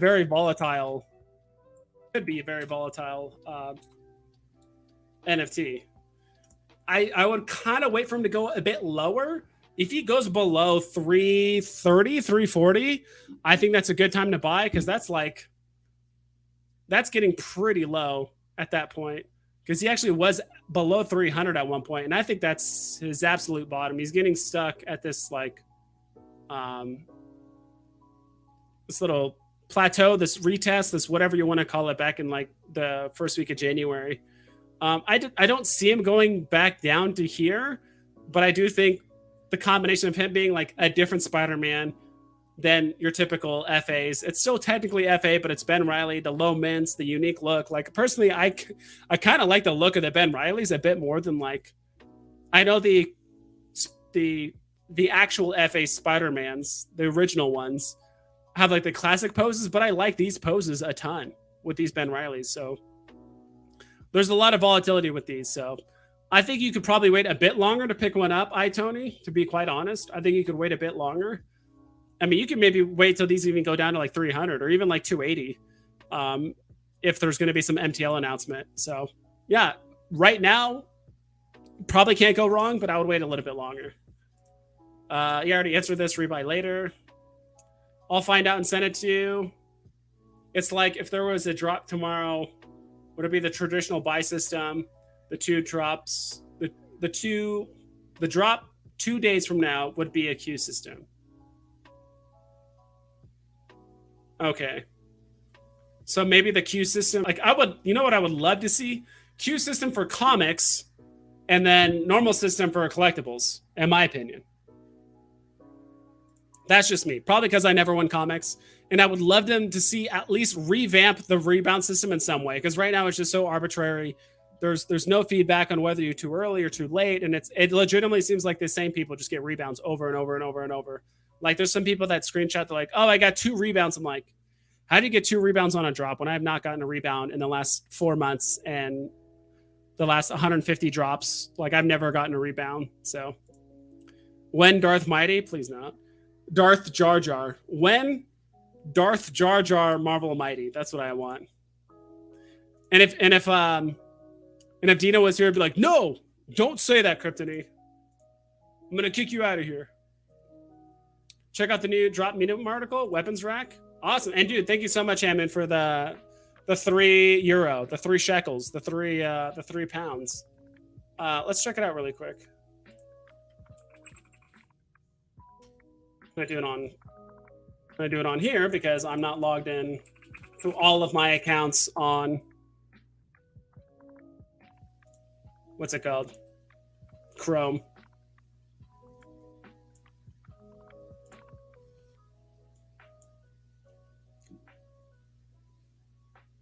I can also just pull it up on my phone. Let's do that.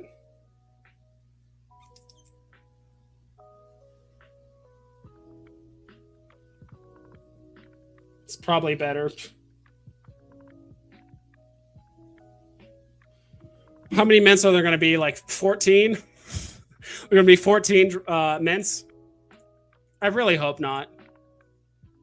Not that it matters, but let's see. This is what I want. Sorry for the blindness, guys, or if it's blinding you. But thank you again, Hammond, for the €3.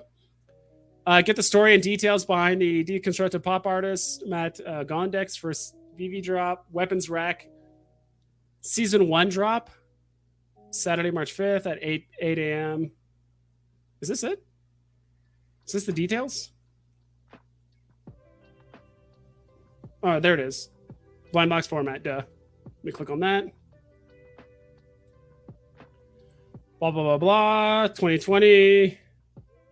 Pink set. Okay, we got some nice additions. I thought this was going to be like something ridiculous, like 3,000 editions and 4,000 editions, and that's it. But so 7,777. That's pretty cool.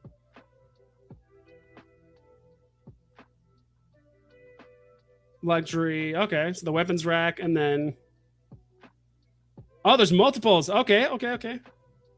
It's kind of cool. I think I might have to get this pink blue one because it matches the colors of the ecomi wiki / like my logo like perfectly. So this pink blue does seem pretty cool. Or I guess this is series 1, not season 1. When I said S1 earlier. So editions, so 7,777. List price 60 gems. That's not too bad. Not too bad. And then there's silver black, which is 4,777. And then the gold black, ultra rare, 177. Okay. Wonder what that 777 is about. Usually there's a reason behind those kind of things, but I couldn't even put a price on this if I wanted to. I have no idea. I might go for this if this is like if this is like below, if this is below like 80 gems, like, okay, like maybe I'll buy one. It has like the cool colors or whatever, but like, I'm not sure how much you can like interact with this. I mean, I did skip over this whole article, so maybe there is like, I don't think you can like interact with this or do anything interesting. It seems like it's just like a wall mount thing, which is still cool. Don't get me wrong. Is this going to like cause the market to squeeze or anything crazy to happen? Very unlikely. I do like that it actually has a few more mints than like your typical independent artist stuff, because a lot of independent artist stuff seems to have like really low mints. It's like, all right, we're going to drop these 4 things and there's only going to be 5,000 winners across the board. It's like this one is probably a little bit closer to what, 20,000 or like 15, almost 20. So yeah, I mean, I like the look of it. Of all of them, I like this one the most. Probably because the color scheme. That's just me personally. I do think a lot of people are going to go after the pink blue. I do like that color scheme a lot. So that's cool. I mean, I have no idea what I couldn't even begin price predictions on something like that. Appreciate your non-financial advice on the Joker, of course. Some, I don't know how to say her name. Some drop will still have the buy now button. Some drop will have the queue system running at the same time till the queue fully roll out. Oh, okay. That's what it means. Yeah, I knew they're going to test it back and forth. That's what I meant. But when queue system is fully out, everything is going to be queue system. Okay. That's kind of what I meant when I said like they're going to be testing it, is like one drop is going to be normal drop, one drop is going to be queue, and then back and forth until they kind of get a good feeling for queue. DRM, can't believe I just got this mint at the floor. It's the year of the movie release divided by 4. Divided by 4 multiplied by the square root of my sister's birthday. How old is your sister? That's the question. That's what I want to know. Ben Riley uncommon versus regular Spidey uncommon. Someone asked me that before. I think the uncommon Spidey is probably like the normal one. Probably a safer bet. But at Ben Riley, if you'd like to be a little risky, I do think that Ben Riley's a bit more volatile. I also do think Ben Riley could hit higher levels price wise. That's just my take. Lower mints is nice as well. Unless the upside down has pretty low mints. That's the ultra rare. I'm like, wait, what? It only has 2,500 mints? Yeah, 16,000 mints on the uncommon. So, again, I still think mints don't matter, especially if it's something as popular as Spider-Man, like that much.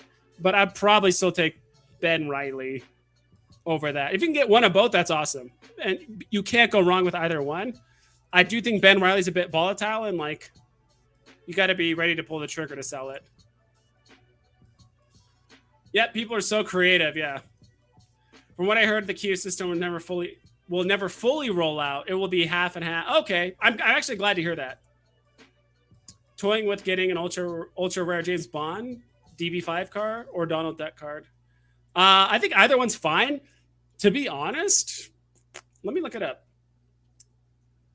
Are we talking tremendous? Are we talking like a long-term? I think both are going to do good. I might get the slight edge to actually the James Bond car. Because there's only 2,000 of those, and that's, I do think it's kind of sleeping like low key. Yeah, 2,500, and it's an Aston Martin. I think some people are undervaluing it just because like I can't drive it, so it's worthless. I mean, there's only 514 that are drivable, or technically 427 that are drivable because Veve took 90 of the other secret rare.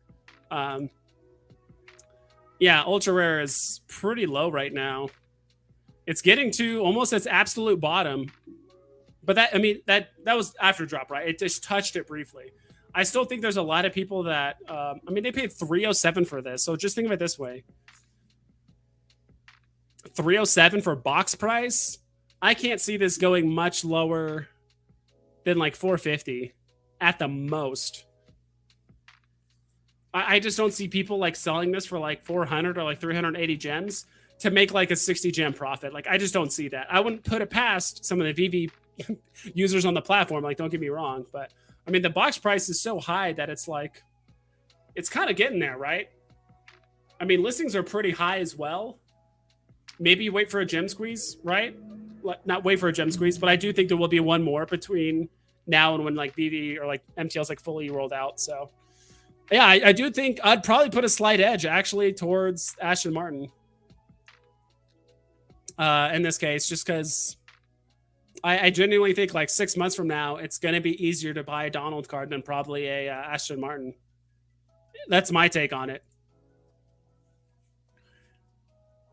Taking my money out of the bank, need to diversify about 25K into Veve collectibles, where I don't lose my initial investment or even profit. Any thoughts on comics or collectibles? I'd say a balance of both. 25K is a lot. I had someone ask me this before. I would get a combination, like if you're looking to kind of play, I don't want to even say a bit on like the safer side. It depends. Like I think it's more, there's a lot of like really good hits out there. It depends on what you like. Genuine, whether you like comics, whether you like, I know you said collectibles or comics, but it's like, you're going to have more conviction in it if you actually like Marvel or DC or Star Wars or Disney or whatever it is, like Batman.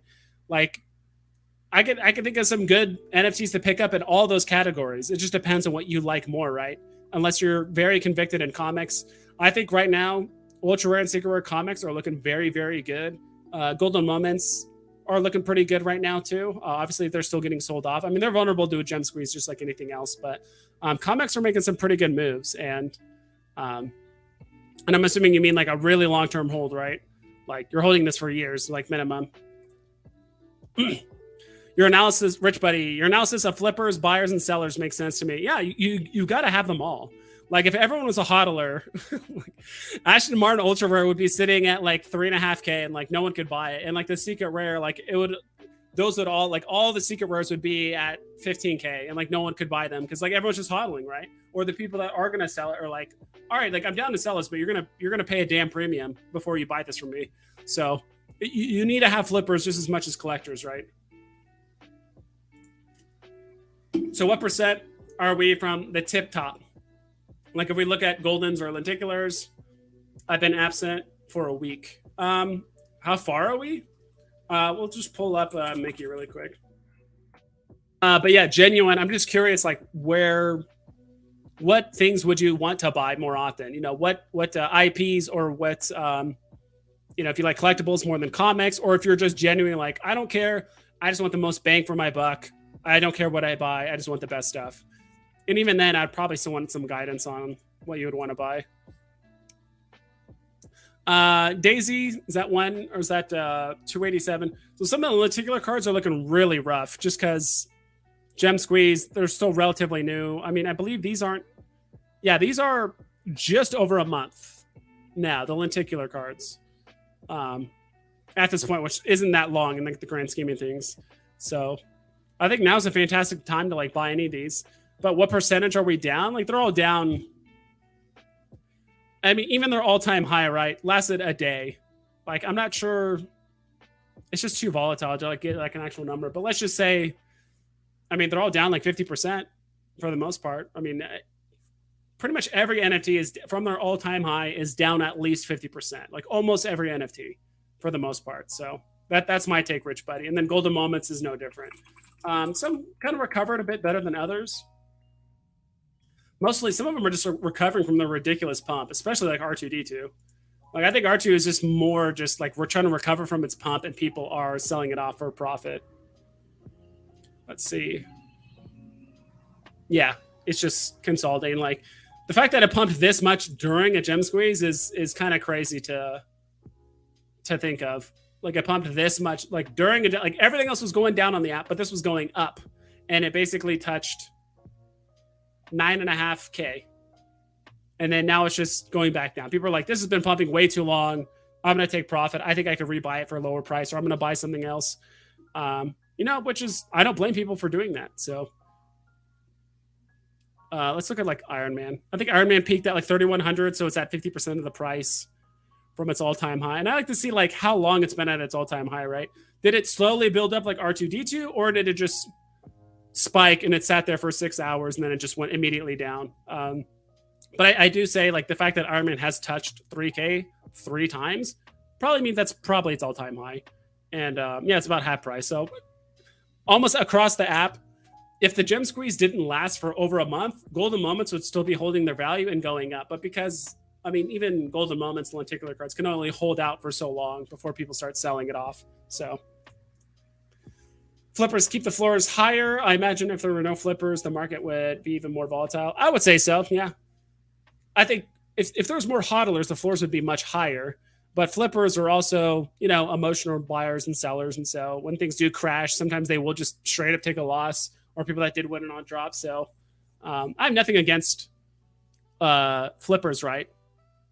It just depends on what your entry point is. And like there's times too, like I usually don't leave up my listings. Like I usually try to sell something and I'll either put it at floor or like around the floor price in case it kind of runs up a bit. But if it starts like really dropping in price and my listing is like 15-20% above floor, like I just delist it. Like why have it on there and just like exacerbate the whole listings and make the wall look bigger? Like I just delist it until it gets back to a price that I'm comfortable selling. So Medium article just came out with the next drop. Thank you. Yeah, I think I read that off. Wow, I'm 20 minutes behind chat. I wish they would make everyone buy at least 5 gems off app before they can use an account for bot reasons. Yeah, I mean, that could be a thing.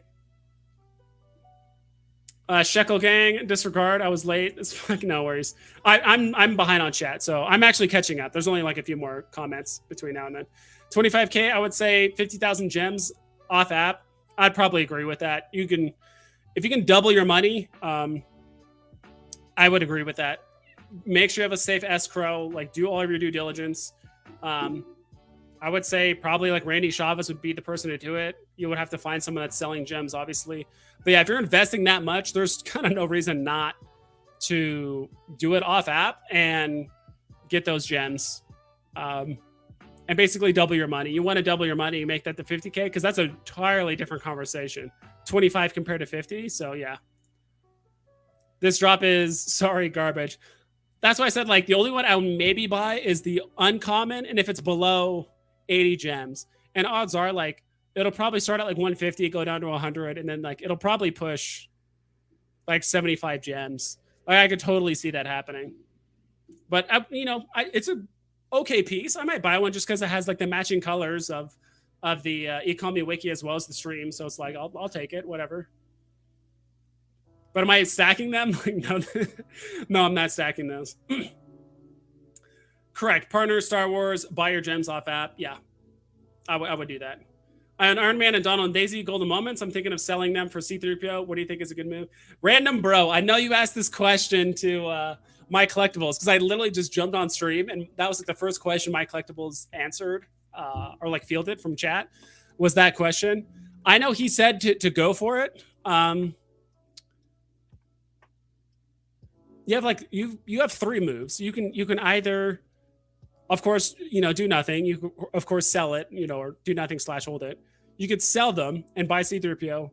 Or I know some people have been making this move and it's a bit riskier. It's like essentially you sell them and you just hold on to the gems because I do think the market will go down again one more time, possibly 2 more times. Like I'm talking like an actual dip, not like, all right, it's up a bit and it's down, like an actual dip where we'll see a significant drop in price. Could it be another gem squeeze? Maybe, but I think the next major MTL announcement that Veve will make will cause a massive gem squeeze, and you could maybe get C3PO for as cheap as like, because what's he at now? I'm just saying this is an alternative. I'm not saying to do this. So C3PO's at like 1.2K, but like if this is the final announcement about MTL, they're like, all right, like we're releasing MTL.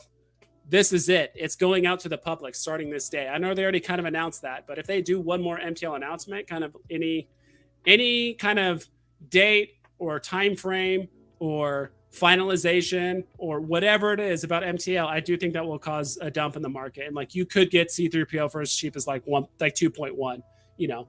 So you could legitimately like sell your Iron Man, sell your Donald and Daisy Golden Moments, buy C3PO, and then like also buy a lenticular card, or maybe even rebuy Donald and Daisy. Like who knows? But that's just another alternative.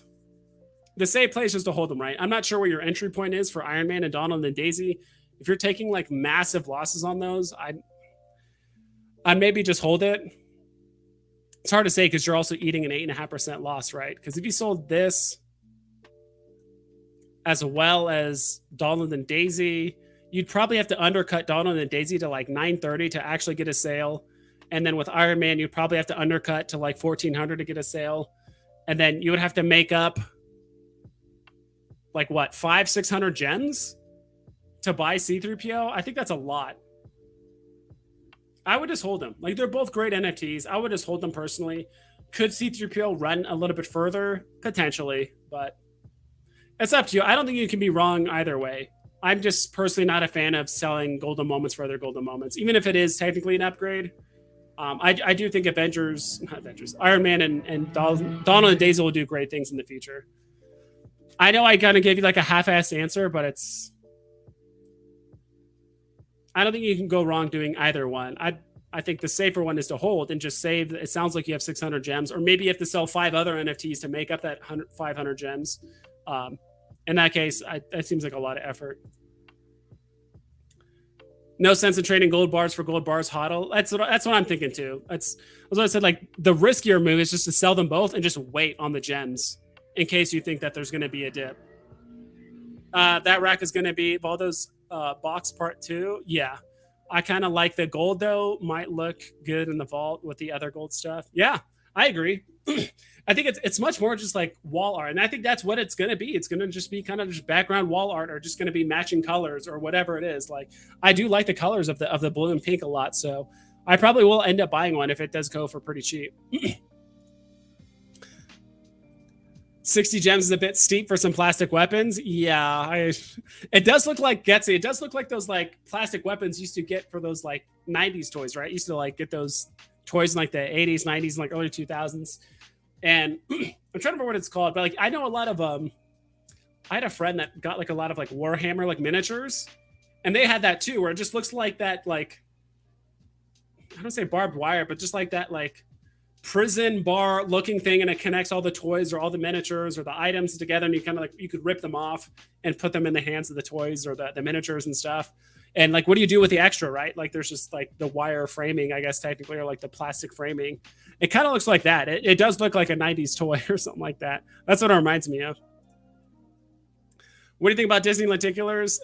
Balaz Toth, I think they're fantastic. I think they're some of the best NFTs you can invest in on the app, especially for as cheap as they are. I'd put them pretty high up there. I think in my tier list video, I think I put them in the S tier, like the highest tier possible for like all NFTs, or like NFT brands, I should say. What are your thoughts of Bishop first appearance, secret rare comic? Not too bullish on it. Like, I like Bishop. I'm a huge X-Men fan. I love Bishop a lot. I don't want to say he's not one of like my favorite mutants, but he's super cool. Don't get me wrong. He has like the cool psionic abilities. He's a time traveler, very powerful. But for comics, it's not a significant comic, to be quite honest. Like, could it go up? Sure, but how much is it now? Let's just go to my comics. Scroll down. It should be after this. There he is. Ultra rare, secret rare. No, that's Killmonger. Secret rare is going for 260. Yeah, even though I think some people are too married to the idea that like it's a secret rare and a comic, so it's got to go up in price, right? Like, other secret rares go for a ton of money. It's more about the popularity or the significance of the FA and comics. There's a reason why it's 260. There's a reason why the Ghost Rider comic Secret Rare is going for over $1,000, and this one's only going for 260 because there's just not a lot of relevance or not a lot of history to this comic, and the FA appearance isn't that significant. So, to be quite honest, again, for 260, I'd rather grab a Daisy Lenticular or stack some like Marvel Mighties, or grab some other comics, in my personal opinion, over this. Like, let's look at the chart. And I'm not even paying attention. I need a water. I'm dying here.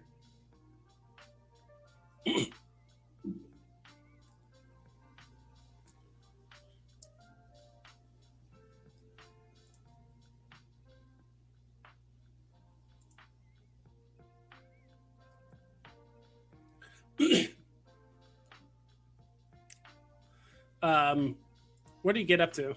300. This dude has never gone above 300. I would say no to this. Very rarely do I just outright say no. And I'm like, hey, it's your opinion. I would highly suggest not doing it. This is one I just say no to. It just doesn't, like, I know it kind of happened during a gem squeeze and people were getting rid of it, but even then it's like I still wouldn't grab this personally. It doesn't have that much room to grow anyway. Hold on.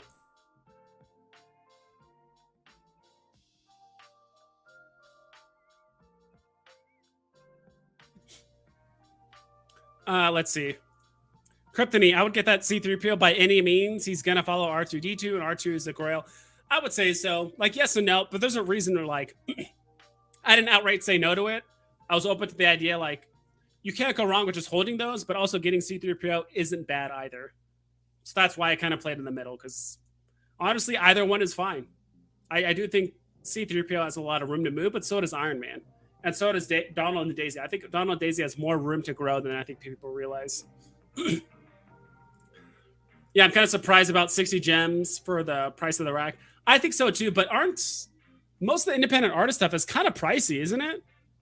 How much was the specimens?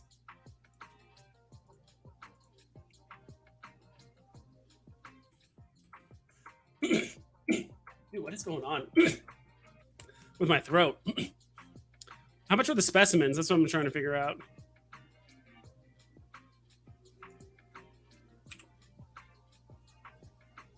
Why is she spelling specimen wrong? Do I need to refresh this?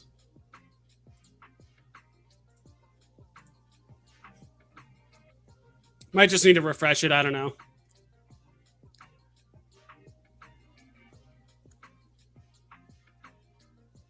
$50K gems with 25K. How does this work? Sounds very shady. Sorry. You just buy gems off app. If you honestly, if you want advice on how to do it, Dino Lang is another content creator that does it. He buys gems off app all the time. And same thing with Rob stuff. Like, he literally buys gems off app on stream. You want to be safe, and maybe you want to do it in increments instead of just doing all 25K at once. Maybe you want to do increments of 5 and 5 and 5, whatever you feel safer with. But no, people do that. People just buy gems off app. So essentially you give the person, the money via Telegram or whatever they prefer. And then essentially you put up an item for sale and they buy it from you for a ton of gems. And so that's how you get the gems into your account. So you basically put up like a comic or whatever, I would imagine. And you just list it for 5,000 gems or whatever the tax is. So 5,050 gems or 5,000, what is it? 5,150 gems or something like that. So you get 5,000 exactly. That's how I imagine it would go down. I've never done it, but I know a lot of people do it. So there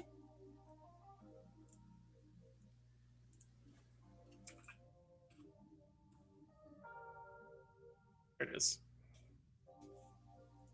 How much were the specimens? Kind of curious about that. Specimens were 90. Yeah, I feel like, or at least the ultra rare was. It's kind of nice that they're making it a blind box and they're only making it 60 gems, because I remember the common was, and this was also like a pick your NFT one, right? Yeah, the box price was 40, and then the rare was 60, I believe. Right? Let's see. 70. Yeah, like, I don't know why, but some of the indie artist stuff is like kind of pricey, but like low mint. I don't know. So I know, because I literally did this last week through Dino. I did everything I just told you to do. Gems are going for, yeah, you wouldn't get 50,000 gems. You would get probably 45,000 gems or whatever. But yeah, you can do it. Thank me later. Yeah, talk to Dino. Talk to him. He can walk you through how to do it. I'm not sure if he does escrow or not. I would love to be able to like learn the process and start escrowing for people, because like, there are people that are nervous to do it and all that stuff. So it's like some people want to have a streamer or someone that is a public facing figure that could be held accountable if someone did scam or run away with the gems or NFTs or whatever. Like, I get it. So Krusty Krab Pizza, when MTL comes out, do you think everything will go down 25 to 40% with the current prices? Potentially. MTL is out right now, but it's being slow released. But I do think like the next time they announce something with MTL, it will cause a further crash.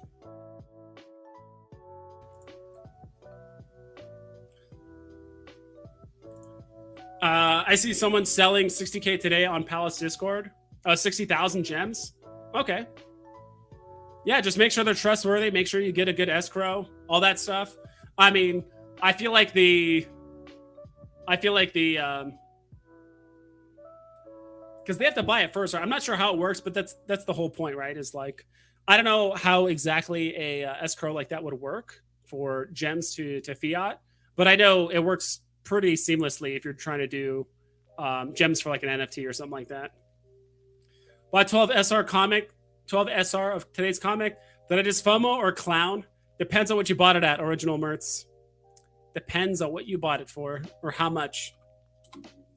You might have clowned yourself briefly, but if you got it for cheap enough, if you wait long enough, they could go up in price. And I do think there will be a slight bump. I mean, there could be a nice pump of it when we get more information about Captain Carter, if the movie comes out, or the What If series, or whatever. So, did you just lose out on profit forever? No. Was there arguably better things to buy for potentially 3K gems? Maybe. Maybe not, Original Mertz, but I mean, this thing has been out for less than a day, so it's hard to tell where it's going to go. But I think it's pretty much hit its bottom. Like, I just don't see it going much lower than this. Like, this is typically where a lot of the secret rares get stuck, right? Let me actually pull this up. The set list. So typically, this is what I do for VV set list. If I want to look up the cheapest secret rare comic, I organize this by MCP points per dollar. Because I think if I just click rarity, will it organize it by anything? So yeah, you can do secret rares, but it's not an order of price. You have to like kind of count it or whatever. You have to like eyeball what's like the cheapest one. I'd rather organize it by MCP per dollar because that's going to show you the cheapest one for the most part. So right now the cheapest one are not showing the most expensive.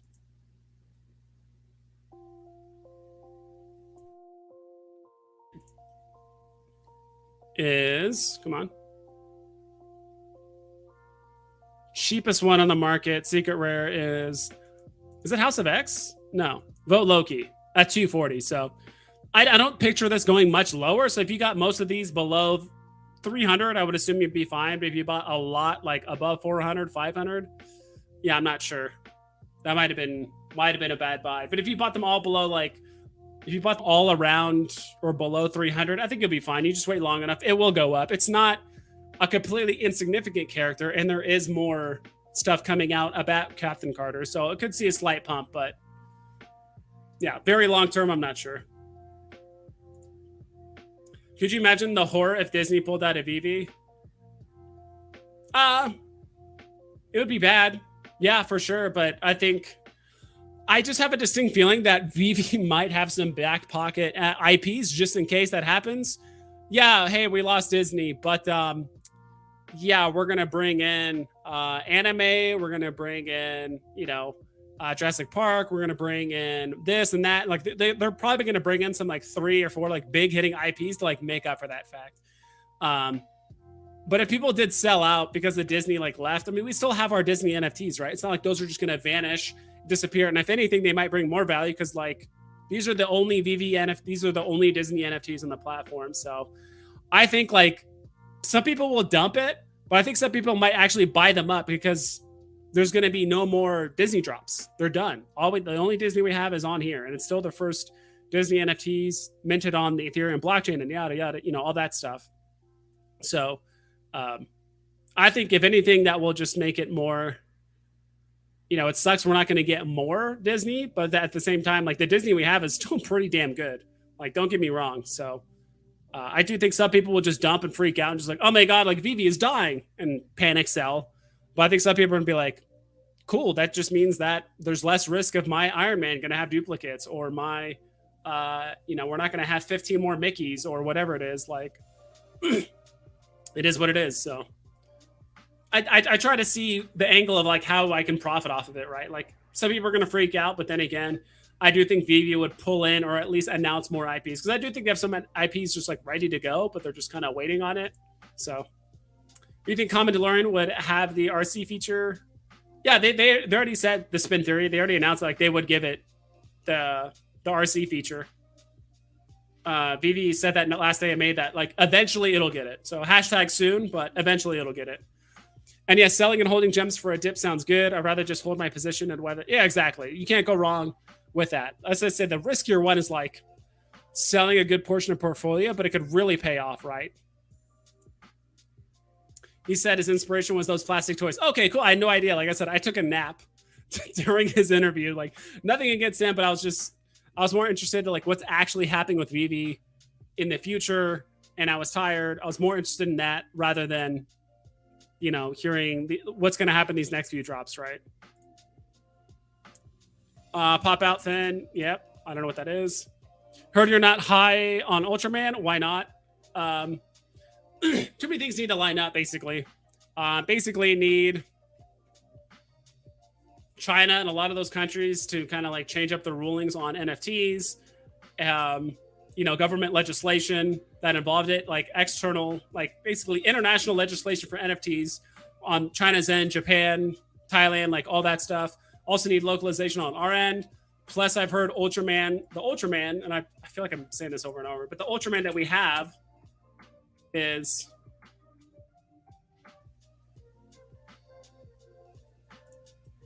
and I actually had an example for this. How many of you did you ever watch Power Rangers? I'm gonna ask this quick question, then I'm gonna like catch up with chat. I sell JPEGs. Did you ever watch Power Rangers? I'm kind of behind on chat, but I will catch up. Like as a kid.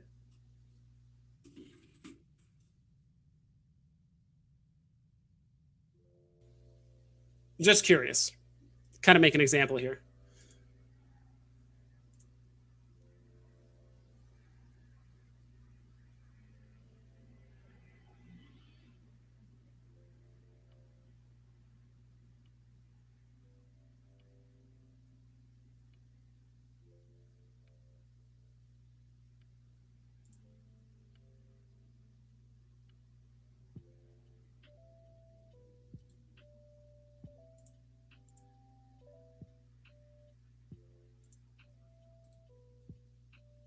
You probably have. And I'm, like I said, behind on chat, but.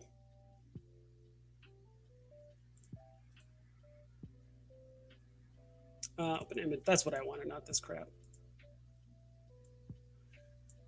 Yeah, so like, just too many things. Like, basically, Veve needs to come up with localization. Other countries need to come up with their own legislation government-wise for NFTs, and do they even access to Veve? Odds are China will probably say, all right, you can buy NFTs, but you can only buy government-sanctioned Chinese NFTs that are on the Chinese blockchain that we have made ourselves. Whatever it is. Like they could probably do some stuff like that where it's like, you can get NFTs, but it has to be basically super, super local to just what we have. And like, you're just going to give the government more money, basically. Who knows?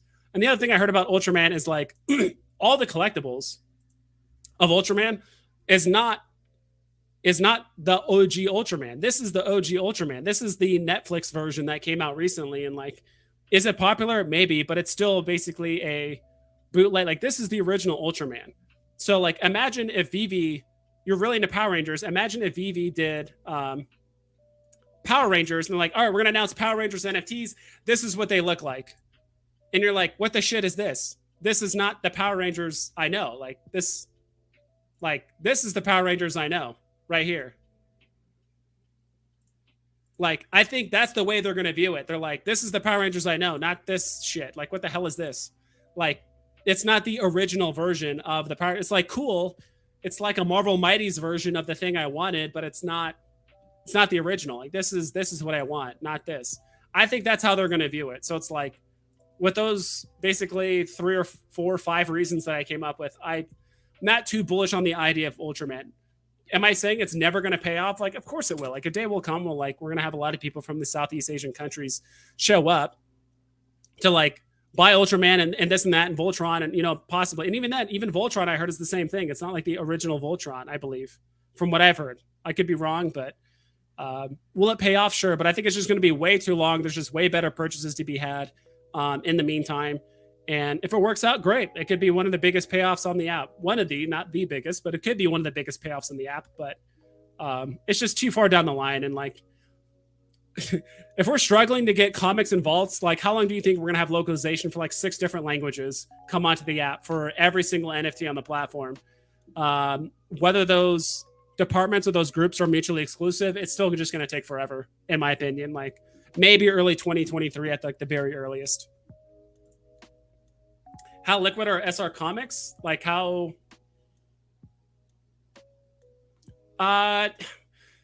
so SR comics do take a while to like liquidate for the most part, but like they just, the best example I can use, and I've said this before, like comics are like, especially if you get SR comics, they're like bonds. They tend not to move a lot, but when they do, it's you know, up and to the right typically. And there's just not a lot of sales. The other nice thing is like you don't have a ton of dipshits trying to undercut you incessantly, right? So that's another nice thing about secret rare comics is like, unlike golden moments or some of the lenticular card stuff, you don't have 8,000, 13,000 other people all like potentially waiting to sell off their NFT, right? But with SR comics, like what, there's maybe like 300, 600. That's usually it. Usually it's like 250, 300 or 600, I believe, for SR comics. So and SR comics are doing great stuff right now. I can cover it more in a bit. I do want to catch up with chat. China coming before metaverse. Possibly. I don't know. I haven't done that much research into like what the Chinese government is doing in terms of like NFTs and stuff, but maybe. Any regrets on anything you sold on Veve? I've already told the story about how I sold my Walt. I don't regret selling my Walt.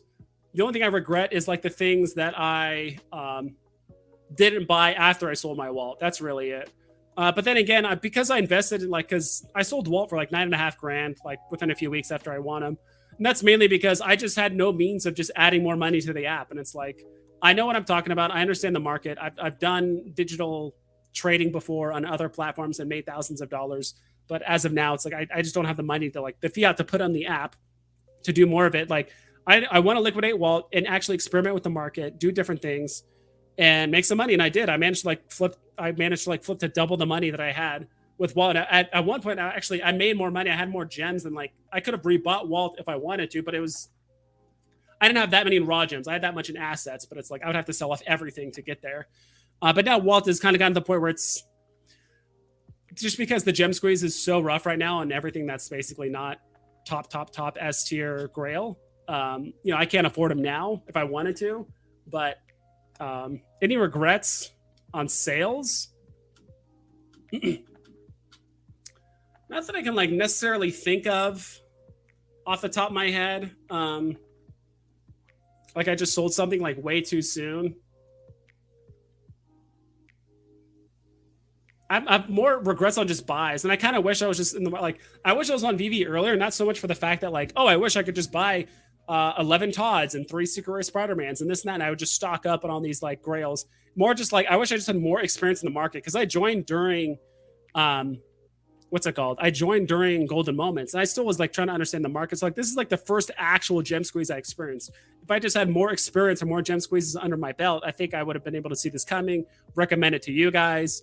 And all that stuff, but you know, I just didn't see it coming. And in hindsight, it makes perfect sense. Like if something is going to go up 200, 300%, if something's going to do a 2, 3, 4, or even some NFTs did like a 5x over the course of like 2 or 3 weeks, it just makes sense that people are going to take profit and sell it off. Like it's not going to run forever. Like in hindsight, I'm just like, wow, like why didn't I just think of that? Like just take the profit, and like it's going to go down because, you know, and that's initially what it was. It was natural retracement for a while, and then the last, I would say 3 or 4 weeks dealt more with like cryptocurrency crashing, people having issue with bots on the app, world conflicts, just like really slow month, like release dates. Like honestly, like January and like early February is like really slow for releases. Like we just didn't have a lot of stuff get released on the app. Like basically outside of Marvel Mighties and the Disney lenticulars, like the first 6 weeks of 2022 was like really slow for announcements. Other than that, like not much really happened. So I have more regrets on purchases rather than sales. I really, and I think I've kind of come to terms with when I sell something and it pumps, I just learned to come to terms with it. Like it's okay. Like I'm in the profit. Like I don't care. But I just wish I had more experience. That's pretty much it. If Disney drops utility for its GM holders, it will likely 100x in value. if utility, if Disney drops utility for its GM holders, it will likely 100x in value. Partners will do 100. It depends on what that utility is, right? If they said, okay, you can get a free slushie when you go to when you go to Disneyland once a month, if you show the NFT, you get a free slushie. I don't think Golden Moments, they'll see a slight spike, and then speculation will be like, all right, like if they're doing this, like what else are they going to do? But like just innately, yeah, it depends on what the utility is, Kryptonite. But I get what you're saying. Yeah, I've been buying off an app right now. The rate is half a gem. 50 cents on the gem. Daniel D, what's up? Where do you buy off app that's safe? I'm sure these people will help you out. I don't know personally. Buy comics, no additions, less volatile, less flippers. Yeah, that's the give and take though, right? Like collectibles are really low right now, and like they're pretty volatile compared to comics. So if you're planning on buying a ton and going slow and steady, I would go with comics. But I do think if you're going to be having 50,000 gems on the app, you'd be very remiss to not at least get something like, get a Todd, get a Walt. Like if you don't get Todd or Waltz, if you have 50K on the app, maybe you could wait a bit longer for Walt to go down cheaper because that's like the most volatile. I don't see Todd going like much lower, but even then, like if it went down like another K or two, like okay, whatever, 50K, not that big of a deal. But if like Walt goes down to like 20K, because right now he's at like 25, like now you're making some significant savings, right? So like maybe that's something you might hold off pulling the trigger on as it goes lower. But then with the rest, you can buy some other high tier stuff. And that's the other thing too. Like, do you want to just buy 5 very, very top tier NFTs and just sit and wait? And you're just like, cool, I've invested. I'm not even going to look at the app for a year and I'm done. Or maybe I'm just going to play drops. Or you're that person that wants to diversify a bit, or maybe spend 45K on stuff that you're going to hold long term, and then have 5K left over to just mess around, like play on the market, buy random shit, flip it, try and make some money. Like I feel like it's kind of fun to at least play the market with a little bit of money. Maybe you have 10% of your vault value, go to like flipping and buying stuff and trying different NFTs. Like you can totally do that.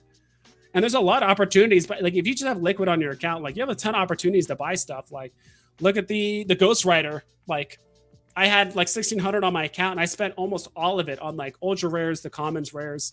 And I haven't even sold most of them, and I'm still back to where I'm at like 1,600.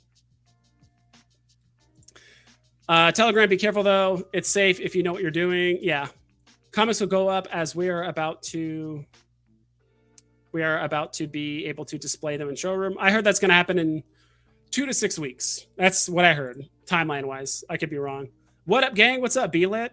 I was scammed for 360 or 350 UST first time I did it because I was lazy and didn't verify things. Yeah, you got to be careful. Just stick with top 5 comics. I would. Yeah, you can't go wrong with top 5. I'm kind of going with and I'll pull this over here again. I'm pretty much sticking with like the top 10, in my opinion. Because I do think some of these have already ran up to the point where it's like, all right, it's kind of pricey. I think gem for gem, there are some like comics on here that could do really well. So there's this rank list and there's this rank list, right? So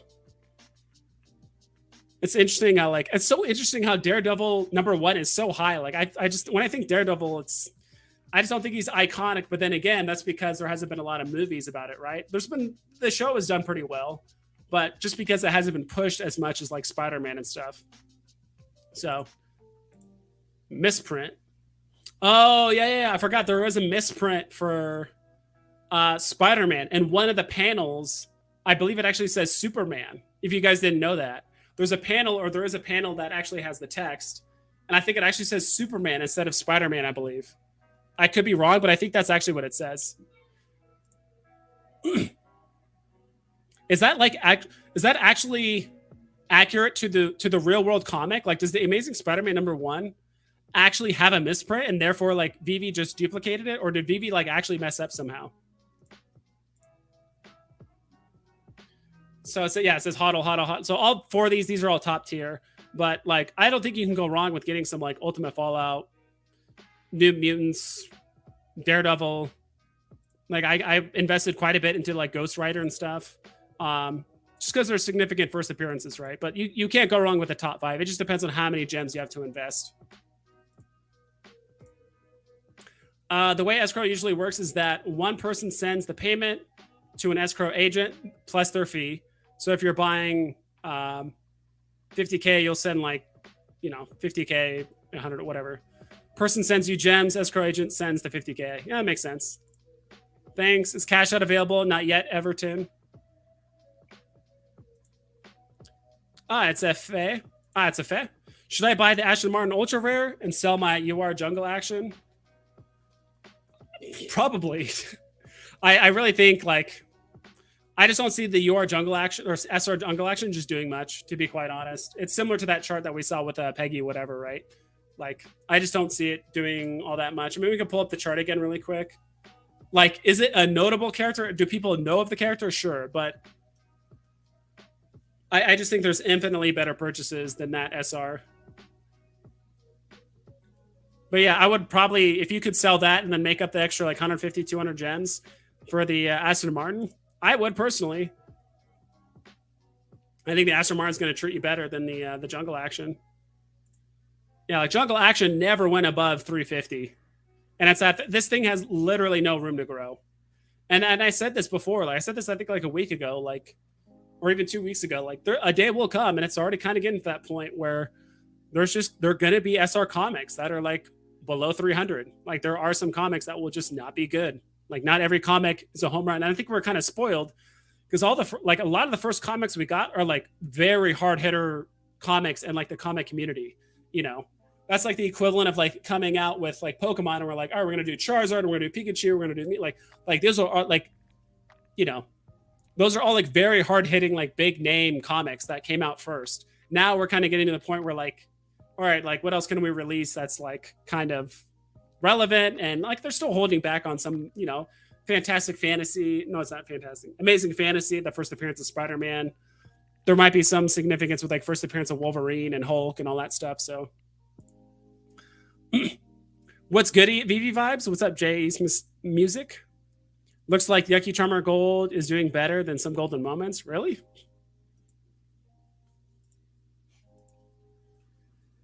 And if it is, it'll probably get dumped soon. At least I would imagine. I'm not wishing it. If it runs up, that's awesome. Hell yeah. I do like some of the serial killer stuff. I remember showing to my friends the serial killer NFTs, and they liked it. They thought it was funny. I think it might be due mostly because of just the low mint, 666. But yeah, I mean, it's outperforming the very, very bottom tier, Golden Moments, right? It's kind of catching up to Iron Man, which is kind of surprising. But I mean, how could you not love that face, right? How could you not love that face? No, don't buy these comics. Will be hard to liquidate. Which ones? Buy top 7 to 8. They will sell. Yeah. Oh, I wasn't recommending that for the guy that has 45K. I just meant in general. If you legitimately cannot afford the higher end comics, those are good alternatives. But even then, it's some of the, what's it? What is it? Some of these are the same price. There was a period of time, ultra rare Fantastic Four #5 of Doctor Doom. That was 750, 800 at one point. Then it kind of ran because there was just super low listings. But these were kind of a similar price. So I do think the ultra rares of these could run because the secret rares are so expensive. I could see Marvel Comics, both the Fantastic Fours and Amazing Spider-Man, ultra rares, they could run really hard. Especially if we get more people investing in ultra rares if they can't afford the secret rares. Whoops, did not mean to wait. Did I get that right? All right. Sorry about that. I was scammed by being invited to a fake escrow group. There are a ton of members and activity. Look legit. Nope. So I tagged the seller myself in a trusted escrow group and have it pinned. It makes sense. I have a 575 Ben Riley uncommon, thinking about selling it and going for an ultra rare Aston Martin. What do you think about it? It would definitely sell quicker. I'm not sure if you could be able to ask for a premium. I'm not sure you'd be able to 1-for-1 it, right? I don't know, like what are the price of the other Ben Riley's going for in like that mint range roughly? Let's see.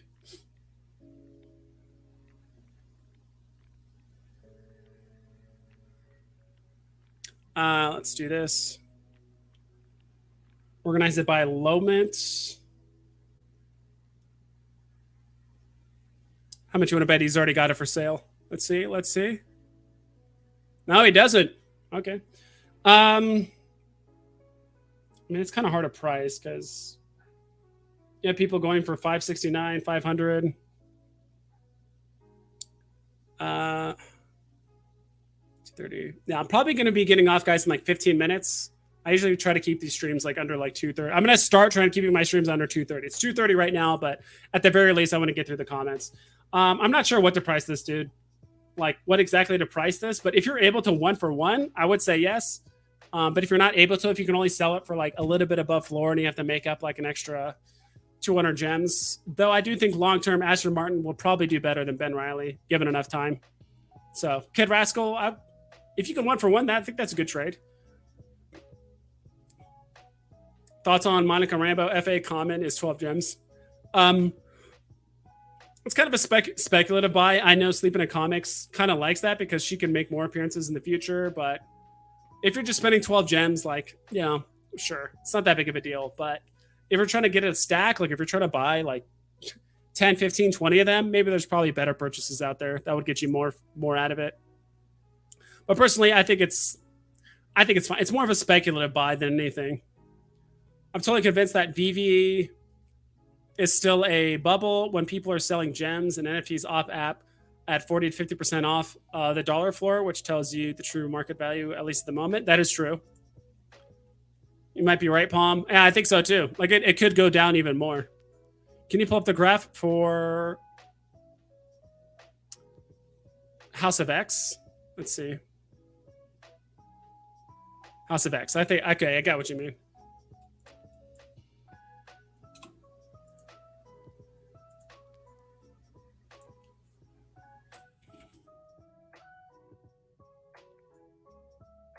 Nah, Palm legit. Yeah, and it's.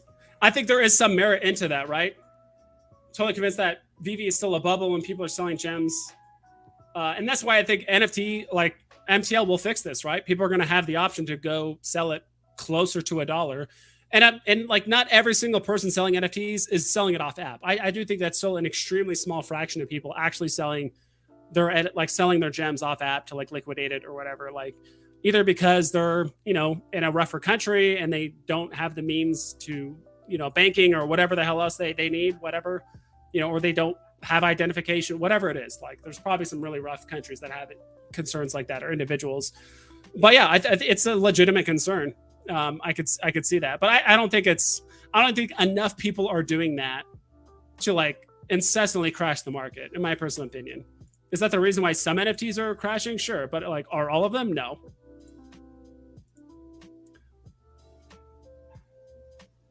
Okay. Gonna double time it here. And then House of X, you said what? I missed it. Ultra rare, House of X. Still won't matter long term, which is what is done now. It's worth it, yeah. Not, we are so early. Bubble? Maybe. I mean, market will initially tank. Yeah, I think the market could go down a bit more, to be quite honest. House of X ultra rare. I don't know why it says it was down 340 gens. I don't know why it says it's down when it's actually up. That's strange. But yeah, it looks like some people are making moves on the ultra rares of comics for the most part. So yeah, it's up 50%. I don't know why it says negative. You guys can't really see that. I don't know why it says it's minus 56% right now. It says it's down when it's not. Yeah, a lot of listings down. So that's interesting. I probably still wouldn't buy it. I mean, its peak is 200, right? It just doesn't have a lot of room to move. So like, even if you bought it right now and you sold it at its all-time high, you would make what? 30, 40 gems or something like that. I don't know. I'm not too bullish on the whole House of X thing. Like it's you want to grab a common, sure, but like if you're trying to really put some money into it and you're trying to buy secret rares or ultra rares of stuff, I think there's better comics. Power Rangers were the shit. Only first gen though. Exactly, right? The more money will come in and market will go back up. What app is Veve Setlist? It's just a website. You just go to vvsetlist.com and it's a set list to show you what's the best comics to, best sets, comics, or collectibles to get if you're focused on Master Collector Program. Which is why if I try to find comics, if I'm trying to find like top tier secret rares or ultra rares, I just organize it by like the least efficient Master Collector points, because every secret rare is worth 6 points. But because Marvel Comics is so expensive, it's $7,000 per Master Collector point. So like the most expensive ones are up here.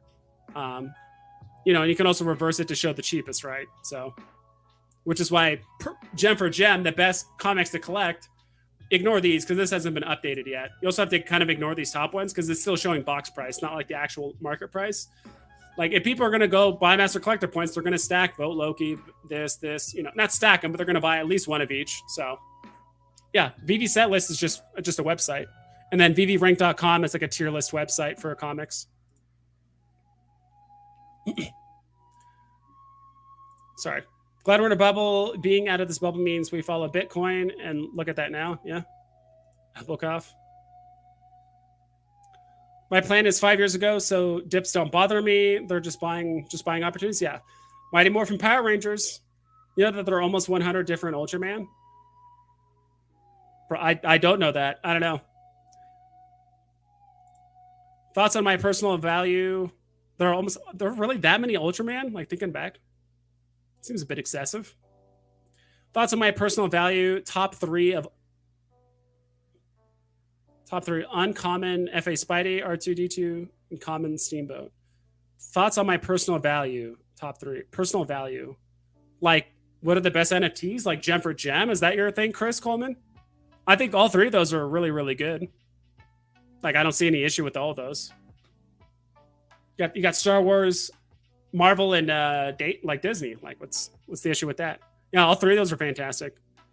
I'm starting to think that your opinion is pretty bad on most things. Love the stream though. It is what it is. I agree with much of what I'm saying, but not the Adventure Time hate. It will go up, but I do think a lot of things need to price themselves out first in order for like Adventure Time and Powerpuff Girls to like see significant movement. If Powerpuff, bubbles at 4K or 4,000, wherever she's at now, or I think she's at 5,000.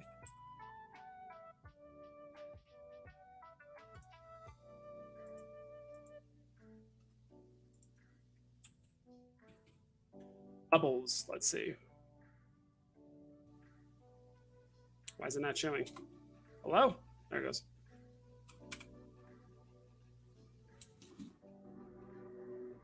She's at 5K right now. So when she pumped up to what, 6K? She pumped up to 6K briefly.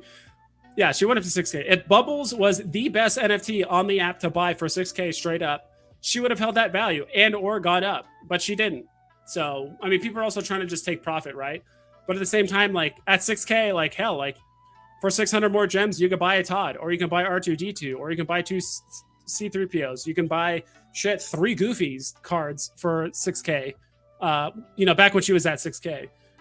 You could buy some pretty good SR comics for 6K, or just get a massive stack of like, this is what people are thinking when they have a Bubbles at 6K. Like, all right, should I, or if they do have 6K, they're like, all right, should I buy a Bubbles or should I buy all these other things that I think are going to do better? Like, is the 600 mint of a Powerpuff Girl going to hold up to all these other big hitting comics or collectibles or IPs or characters or whatever it is? Like, is Powerpuff Girls notable? Do people know of Powerpuff Girls? Sure. But even with 600 mints, I think like just examples like this just show that like low mints cannot carry the price. Like it's doing really well, don't get me wrong, but that can't carry the price of it to like overtake most NFTs. And is it doing better than like most golden moments? Like, sure.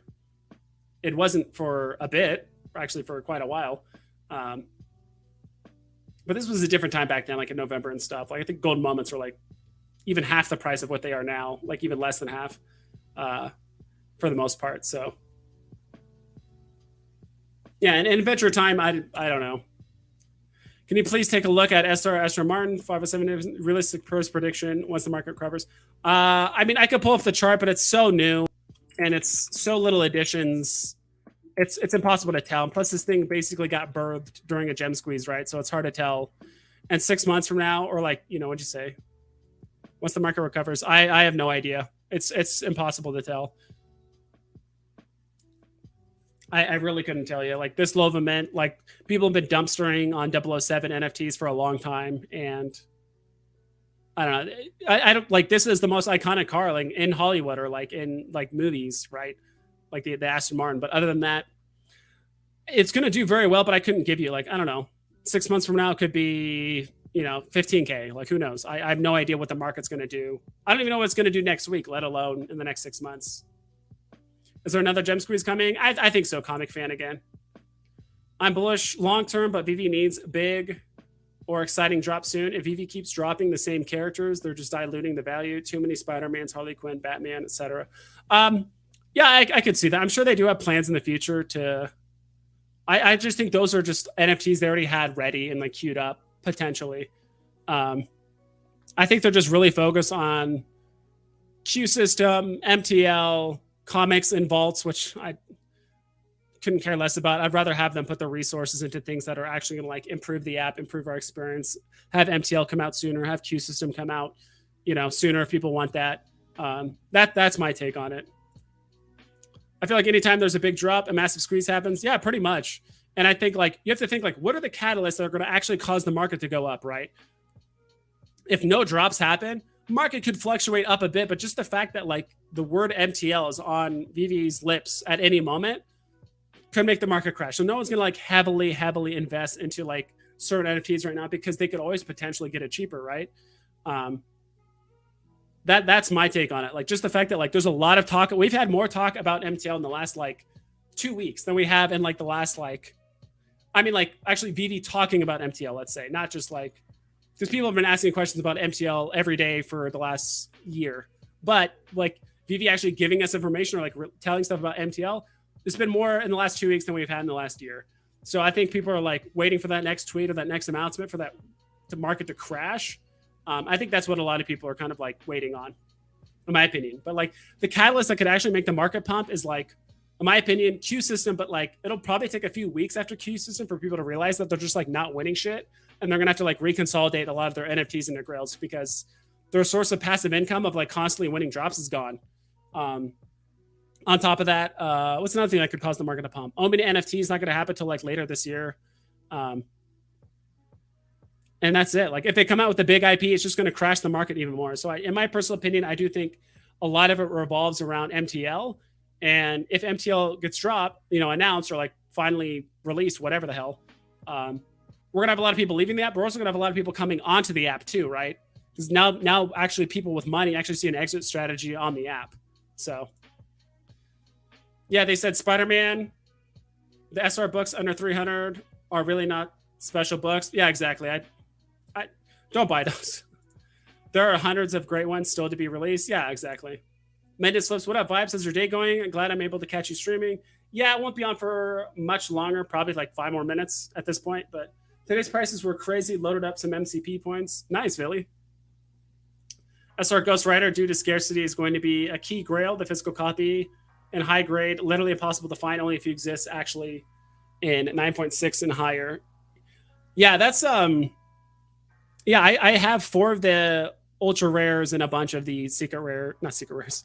I don't have any of the secret rares. I kind of wish, because there was a point where like the secret rare dropped below like 600 gems, and I was not paying attention. I was looking at the ultra rares for a while, but I heard it didn't last very long.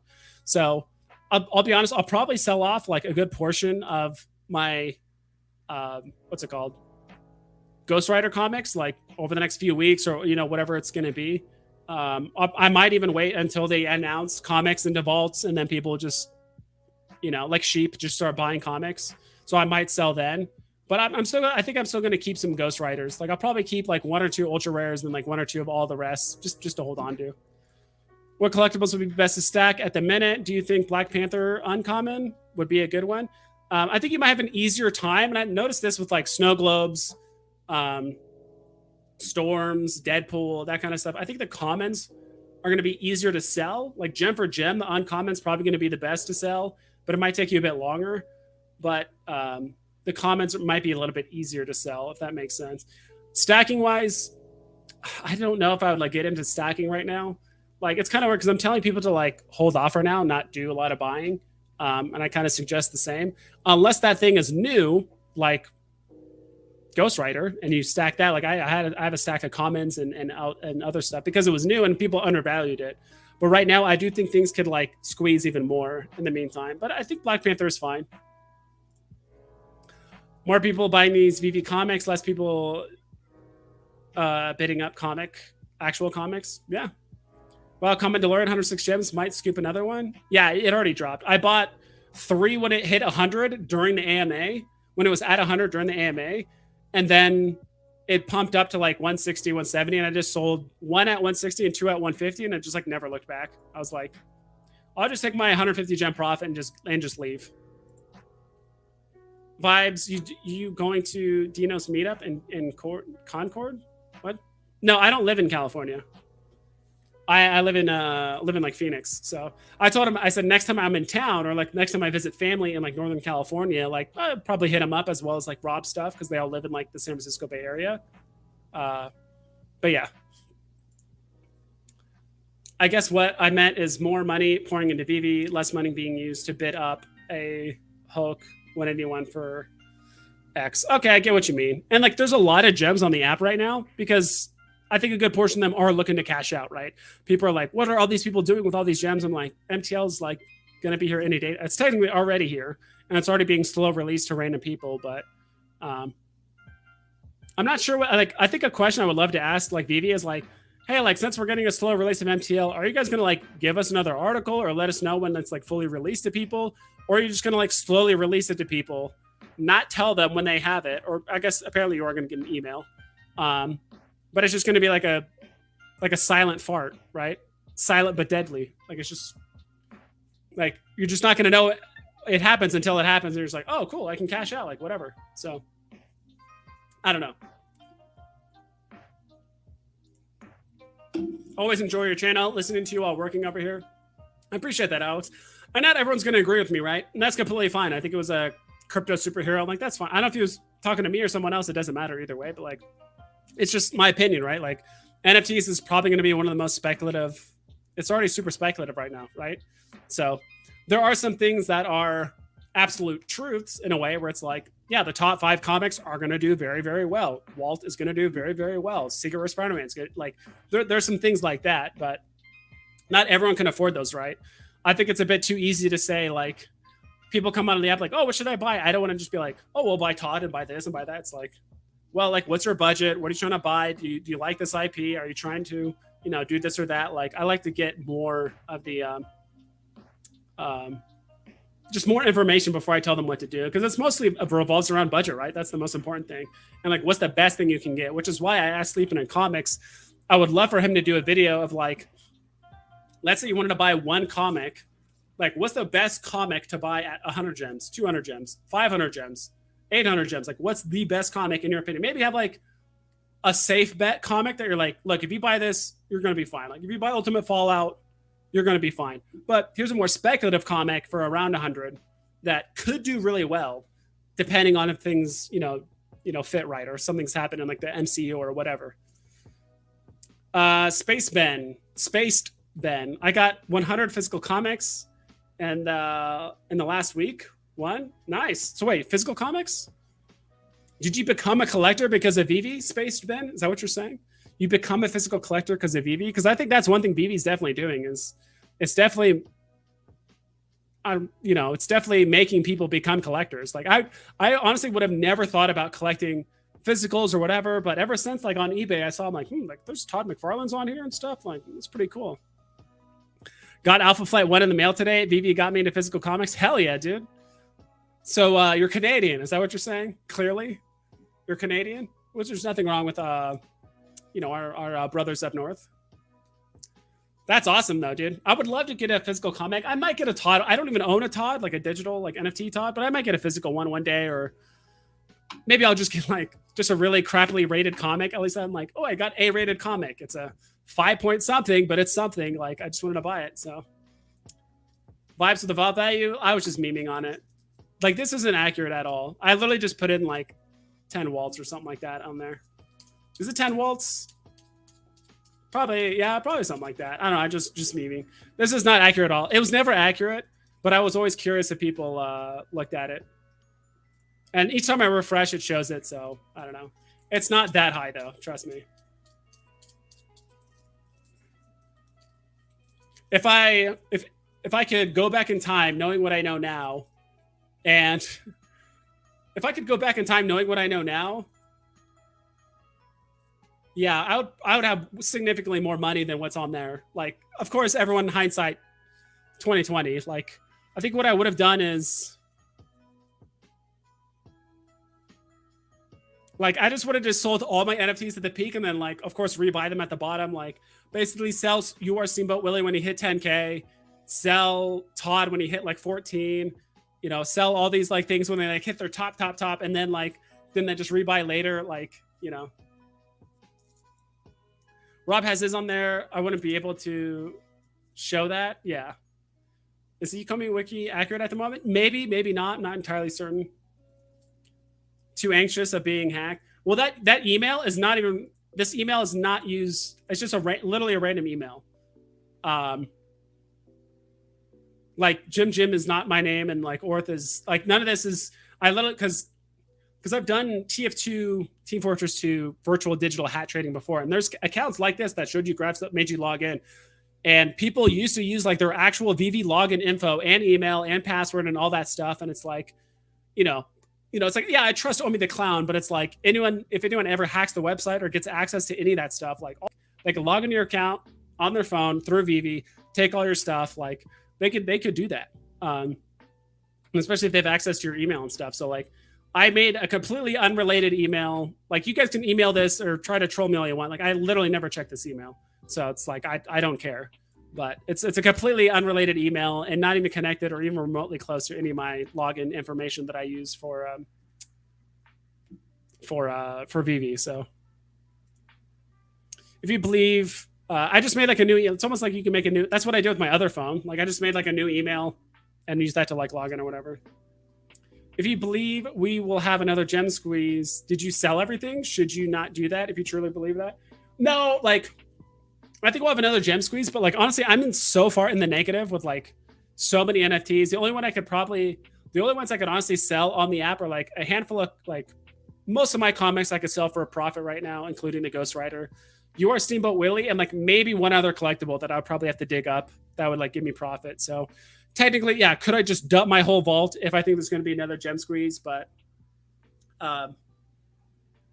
it really depends. That's why I really want to have that question answered. Like, see if I can get Veve to admit that, like, hey, are you going to give us another tweet update about MTL? Because if not, if they're just going to let this MTL thing just like slowly release to everyone and they don't even mention it, you know, it could sneak up on us. Like that huge pump that could happen post MTL, it could sneak up on us. But at the same time, if they are going to make an announcement saying like, hey, by the way, 50% of the users have MTL right now, go ahead and log into your account and see, like that would cause a dump in the market, like immediately. Like even if people don't have it, like they're still going to just dump the market. So how long till Walt buys me a house? Depends on where you live. If you're living in, you know, New York, Chicago, San Francisco, LA, never. But if you live out in Pumpkin Nuts, Montana, hell, today, just make your own house. You just sell the Walt and then buy the materials at Home Depot and just build your own house out in Pumpkin Nuts, Wyoming. You could do it. Yeah, I used a different email. I was somewhat concerned with the website security. Yeah, I used a completely unrelated email or whatever and like all that stuff. So I came across original printed comics at a grocery store just as I was getting into Veve comic NFTs. It was a sign from God. Yeah, dude, it'd be like that sometimes, dude. Like, and that's the thing too, right? So you said just, I forgot what it's called, but there's like selective, like learning, not learning, but like looking or whatever it's called. There's something like that. But like, you ever notice that like when you buy a car or you get a car, or if you like buy something, or like clothing or whatever it is, you start noticing other people wearing that clothing or other people driving those cars. All of a sudden, it's because like you never cared about comics before, but then out of the corner of your eye, you saw that comic rack. You're like, oh, that looks kind of familiar. Or like, oh, those are comics. Like it just caught your eye because you've been into BB comics. So I bought all the comics, LMAO, a bunch of Marvel, DC comics. Nice, dude. That's awesome. Hell yeah.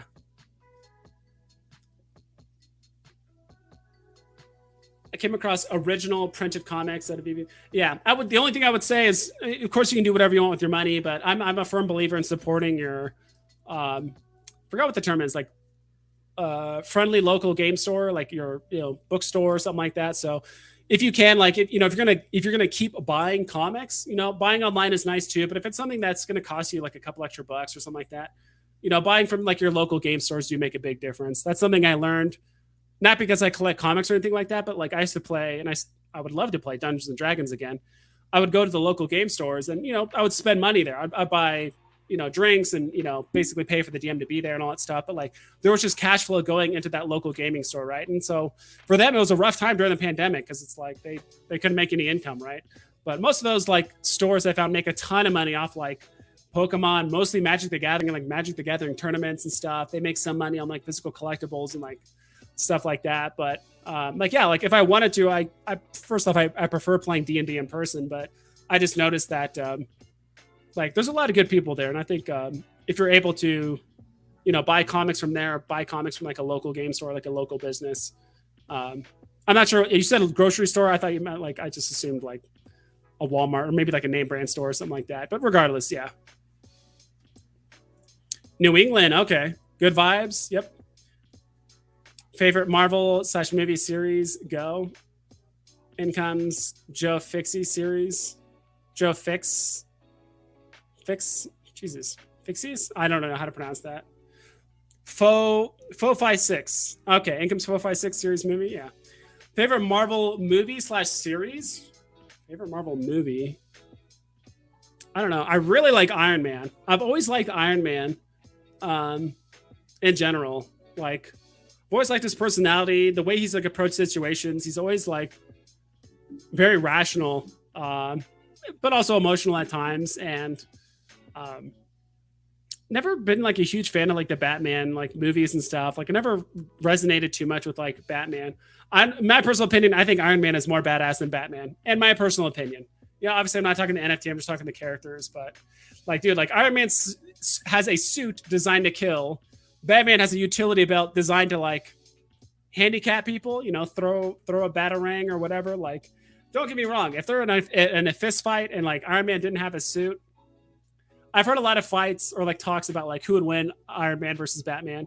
Like, Batman would just throw like a little EMP device that would like get stuck on a suit and like deactivate a suit. I'm like, you kind of forget that like Tony Stark is a technological genius. Like you think he wouldn't think about his suit short circuiting or using like an EMP thing or whatever. Like if you gave him both prep time, I'd probably give the slight edge to maybe Batman just because Batman plus prep time is just a meme. But even then, like if they just fought each other randomly, I do think Tony Stark would kick his ass. Just rewatch X-Men movies with the girl. Yeah, dude, the X-Men movies were great. The original X-Men with Hugh Jackman and Rogue and all that stuff. Great times, dude. What's your opinion on Ultra Rare Steamboat Willie? Agree with Iron Man versus Batman. Rich, intelligent, just badass. Yeah. See? Finally, we get some correct opinions in here. Other opinions, incorrect. The opinions that agree with me, correct. Dude, I love Steamboat Willie, Ultra Rare. I do think he could dip a bit more. So if you're like thinking about buying him, I do think he can dip a bit more. But I think people do forget that like his mints are on the low end. He has less than 6,000 editions, I believe. Sorry, 7,000. He has like 6,928, I believe.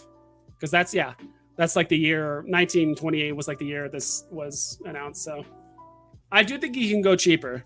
Like if you're planning on buying one, I think if you wait, he could go lower. I think it's a great buy. It's going to be one of those things that is going to be mentioned pretty frequently in the community. And I think most Disney fans with a good amount of cash are going to want one. Or if not, there's a cheaper version or like an alternative as well. But if someone's really got some dough, they're going to want the most expensive version, right? I'll be honest, there's been times on and off where I've thought about selling it. So selling it for golden moments, selling it for lenticular cards, or even like certain secret rare comics and stuff like that. But eating that 8.5% fee is just rough. So we'll see. But anyway, guys, I am like 15 minutes over. I'm going to be hopping off. If you guys have any questions and stuff, you can put it down in the comments after the stream, like in the video and stuff. I can like try and answer them. But yeah, I appreciate you guys stopping by. I'm kind of ending the stream. Yeah, I'm kind of starting to stream at random times just to see where people like, where I kind of get the most people coming out. And I appreciate you guys dealing with me with StreamYard. This is the first time I've tried it. Not a huge fan of it. I might try Restream or like Stream.io or something like that next time, and because I think it's similar features but way more customizable. So we'll have to see next time. But I appreciate you guys stopping by. Please be safe, and like please double and triple check all of your listings before you sell something. My last few streams, there's been like multiple people that accidentally list stuff and they lose out on money and this and that. So appreciate how consistent you are. Appreciate it. Yeah, like I do want to do more videos. I've been really lazy on the videos. I've not made a video in like a week. I've done streams, but I don't think I've done a video in a week. And I do want to come up with more ideas and stuff. So I appreciate you guys being here, and I'll catch you guys next time.